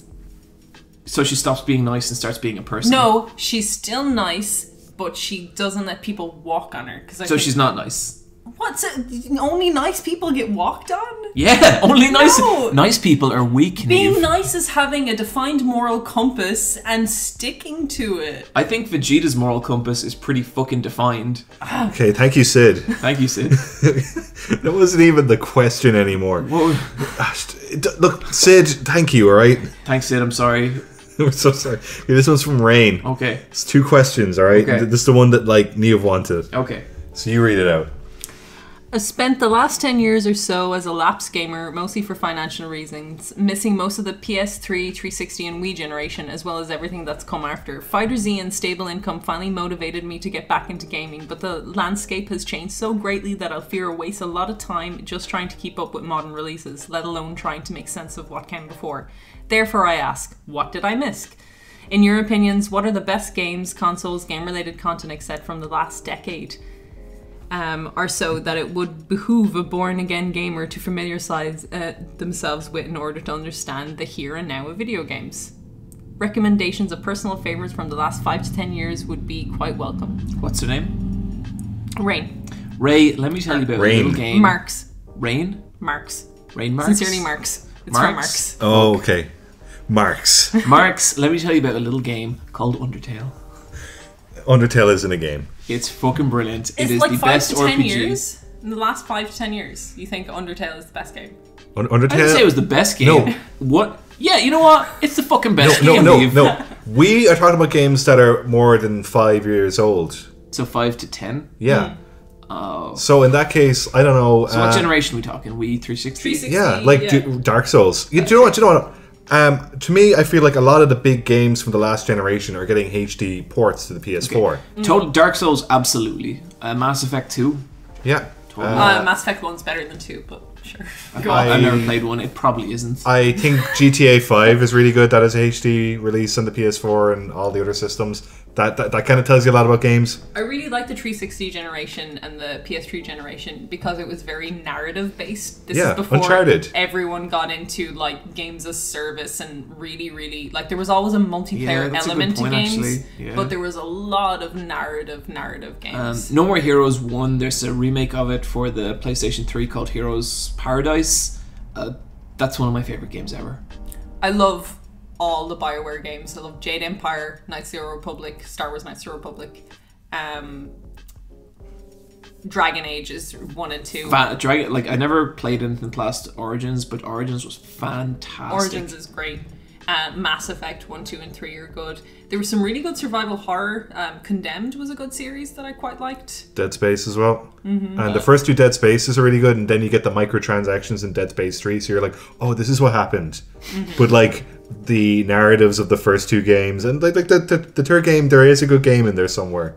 It's just fucked up. Bayonetta 1 and 2. Yeah. Spectacular. Dead Rising, pretty much. I think Dead Rising, the first one, is one of my favorite games ever. The rest out of them are like kind of successively worse. How about fighting games? Because of Fighter Z sparking this interest Fighter again. Z, like I'm all like I think it's before this, but like Third Strike is just the best fighting game, like kind of period. Yeah, and it's getting re-released again the new consoles. Yeah. But the one that was on the 360 had the online. If you want to watch a genre hit its peak and then never reach that height again, Third Strike is that.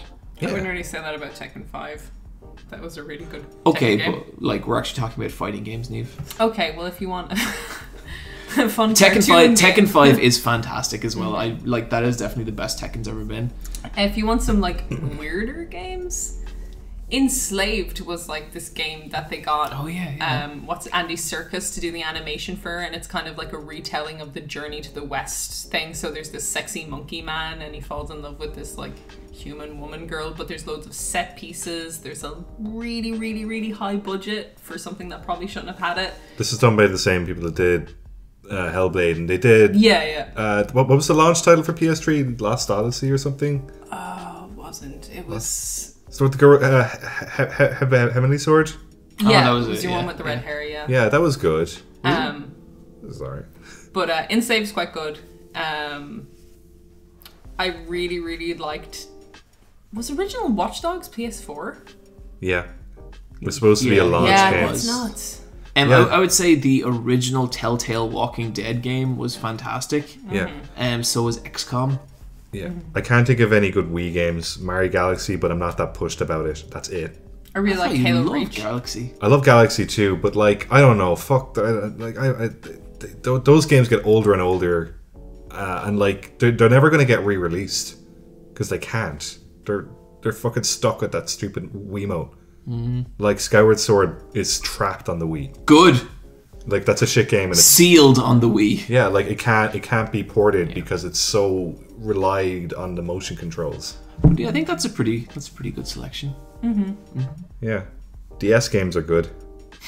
They are. That's a great system. Ghost Trick is really good. That's what I'd say. Hey, some Phoenix Wright. Yeah. Okay, and then the second question. I have a background in video production, but haven't done it in much in recent years, so I've been knocking around the idea of starting my own anime-focused YouTube channel. John, as current king of anime YouTube, Jesus. He's not a king. what advice would you share with someone just starting out? Are there pitfalls and common mistakes you'd recommend avoiding? My biggest concern stems from the steep oversaturation of anime-related videos on YouTube, and whether or not I could ever possibly distinguish myself from the clutter and noise. I have very little experience with content creation, so any and all feedback would be greatly appreciated. Okay, so I've been working on like a kind of document for a while now that's kind of like a how-to on just how I make videos, and it was meant to be a real quick thing, but it's like 15 pages or something at this point. But I'd say do you want to be a hobbyist, or like do you want this to be your career? If you want to be a hobbyist, just find the way that you enjoy making content the most and just make it that way, because fuck it doesn't matter. Like, just have a good time making your content. If you want this to be your career, that is an entire different ball game, and for the love of God, if that is the case, have a backup plan. Because like I've always said this about YouTube, putting a video on YouTube is like putting a message in a bottle and throwing it into a sea filled entirely with messages in bottles. No matter how amazing your stuff is, no matter how good you are, there's so much luck involved, and I absolutely count myself in that. Like, I do think my stuff does have a certain degree of quality, but I was so fortunate to be able to get to the point that I am at, that the right people shouted out my videos at the right times, that, you know, YouTube picked up on me. And like, you know, I never tried to do that either. There was no plan for YouTube to become my career. It just happened. Niamh, you said to me not long after I started YouTube, do you think you'd ever do this full time? And I was like, what the fuck are you talking about? Yeah. Like, I couldn't even comprehend that would happen. And so I completely fell into it. And it just turns out that the way I like making YouTube videos turned into a viable career. I couldn't imagine doing it because like YouTube is a hard enough job as is. I couldn't imagine doing it like trying to bend the way I make content into a career that would sustain me. It's just worked out like that, and I'm very, very fortunate for that. And so enjoy it, because like being YouTube famous like in the anime community is not that great. It's kind of lame. What's wrong with it, John? People get really mad at you. There's a guy right now making like a video series about how terrible I am, and it's just like can we loot drop that guy? Absolutely not. But like so yeah, like it's not that great. So if you're gonna make content, make sure it's something you care about and you enjoy. Try not to jump on trends. Like if you're always making videos about the newest, hottest thing, there's going to be a million other people doing that with you. And so you're probably not going to enjoy making the video. And then when you make it, it's going to have to compete with everyone else who's going to make a Season 3 My Hero Academia video. And that, like, I'm not shitting on people who like My Hero Academia. That is a genuine, sincere piece of advice. If you love My Hero Academia, make that video, you know? But make sure you're doing it about things you're passionate about, and make sure you're enjoying it, because if you're not enjoying it, this is not a good career to get into. I would not be doing like all the YouTube all like the YouTube fame stuff. That is my least favorite part of what I do. I wish I could just put my videos out on YouTube, never see any numbers, and like not hear about that stuff, and just enjoy making videos, because that is my favorite thing about making YouTube videos. The comments and the feedback and all that kind of, and like You know, that's not to say I don't like meeting fans. I really do. Like, I really appreciate it when, like, the videos mean a lot to people. But if you do not enjoy the videos, there really is not many advantages to this field. So keep that in mind. But best of luck with it. If you want to tweet the podcast, I will send you my guide for making videos out whenever it gets done. Thank you. Okay, that's it for emails. That's it for emails. Moving us into our loot drop.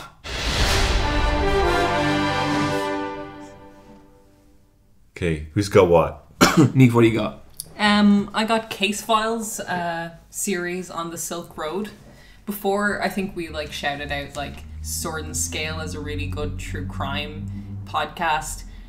Sword and Scale kind of sucks now, and everyone migrated like a year ago. Fucking terrible now. Yeah. Like, there's so many episodes that I listen to where it's like he'll just play like a 15-minute like phone call recording. So lazy. And it's like it's not edited or anything. Not even like, it's not just that he got lazy, he got really like, I don't know, he was kind of delighting in it in a weird way. And he also loved like interjecting his opinion about how everyone with bipolar was a ticking time bomb. Like, he had a lot of comments to say about mentally ill people or people with like mental health problems. He'd already made up his mind. Yeah, he's really made up his mind, and you're listening as someone, and you're just like, don't think that's true, buddy. But Casefile is by an Australian guy he goes by anonymous, like, first off, which I think is like pretty telling about his feelings on all this. And it's like, it's a committee ran thing, like people write it, people like, it's very well researched and it's really well delivered. He doesn't dwell on anything in a really kind of gross way. He plays you clips of things, but it never gets too much. Like, it's kind of factual yet interesting, and the delivery is always entertaining, but still factual. I don't know, there's something really like, you're listening to a guy and you're like, wow, do you derive no pleasure from this apart from that you're telling a story, you know? But he did a really good 3-part series on the Silk Road and the creator of the Silk Road. And, you know, because it's not murder related, I thought that would be a good one too. It's really good. I listened to it as well. Mm-hmm. Have you guys ever been on the Silk Road? Yeah. So cool. I have Tor on my other MacBook, and I like to browse the Silk Road sometimes. Have you bought anything? No, I don't have any Bitcoin. But, you know, if someone wants to, you know, hook me up, let me know. Yeah, we also setting up a Bitcoin purse if anyone wants to. Just give us Bitcoin. So we can, you know, buy that ganja. Yeah, this podcast has also been mining Bitcoin on your device. Legalize it. Anyway, Casefile, good podcast. Really good to go through their back catalogue. Brian, what do you got? My girlfriend Rebecca sent me this video earlier on, and it's by this guy called Alfo Media on YouTube. He's got a young channel. It's only like 6 months old. But he has a video called An Introduction to Deck Grips. And I was going through his channel. He's got a few video essays on films, but a lot of them are on music, which I think is kind of cool. Mm-hmm. But yeah, his one on deck grips, he's just like, it's just him talking about how he loves all different types of music, and he's very open to music, and he's like, deck grips is fucking weird because my girlfriend loves them. I think they're cool. I think they're fucking awesome. But like, no, like they're really fucking like cool. I think they're awesome. But if someone listened to Death Grips and was like, "Fuck this," I get that. Yeah, no, like for me, I'm trying my best to love them. And Brian, he's got footage. I know. And it's mainly as well because they've just announced the new album, and the track titles are so good. There's one called "Linda's in Custody." What the fuck is that about? Like, that's so mysterious. Yeah, but like, it's just like an 8-minute video about deck grips, and because I think if you're on the internet, you've heard about this band. Yeah. Mine's called The Forgotten History of Reboot. This is from the YouTuber WoolieVersus on his channel WoolieVersus. He's a member of the Super Best Friends, and if you've heard me talk about the Super Best Friends before, you'll know that I don't like those guys. I don't like them on a personal level. I don't like them on a professional level. I think they're criminals.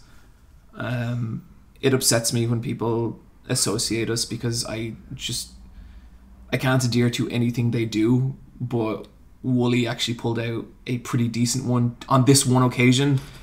It's about the old cartoon, the old 3D cartoon Reboot. You guys would have seen this at some point. Oh yeah. Yeah. And it's kind of like about how that show kind of in its kind of, I think it was 3 or 4 season run, it really went places and was really interesting. Like, not just because it was like the only 3D cartoon at the time, but because they actually did really cool stuff with the story. And how like it kind of went into hiatus hell, and then there was like just a like fucking more than a decade of just them being like, guys, Reboot's not dead, we're still working on it, it's still alive. And then it culminated this year when Netflix released their Reboot. And I looked up this, and the Reboot trailer has 1.4 thousand likes, 14.7 thousand dislikes. Why?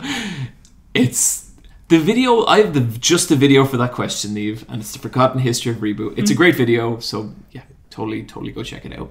Nice. Is that it? That's it. We're fucking wrapping this one up. This is episode... Sticking a fork in it. We're finished. Episode 73 of the podcast is done. Yep. I feel like we went kind of wild this episode, and I'm kind of regretting many things. This is a 3-hour podcast. Jesus Christ, really? I'm so sorry, everybody. And it's 1 minute to midnight. Good night, everyone. Minutes Midnight is a good Linkin Park album. Is that their Christian one? I hope not. We're not playing Linkin Park. We're going to play... Everyone, here it is. Linkin Park's magnum opus of emotional pain. Roll it, Niamh.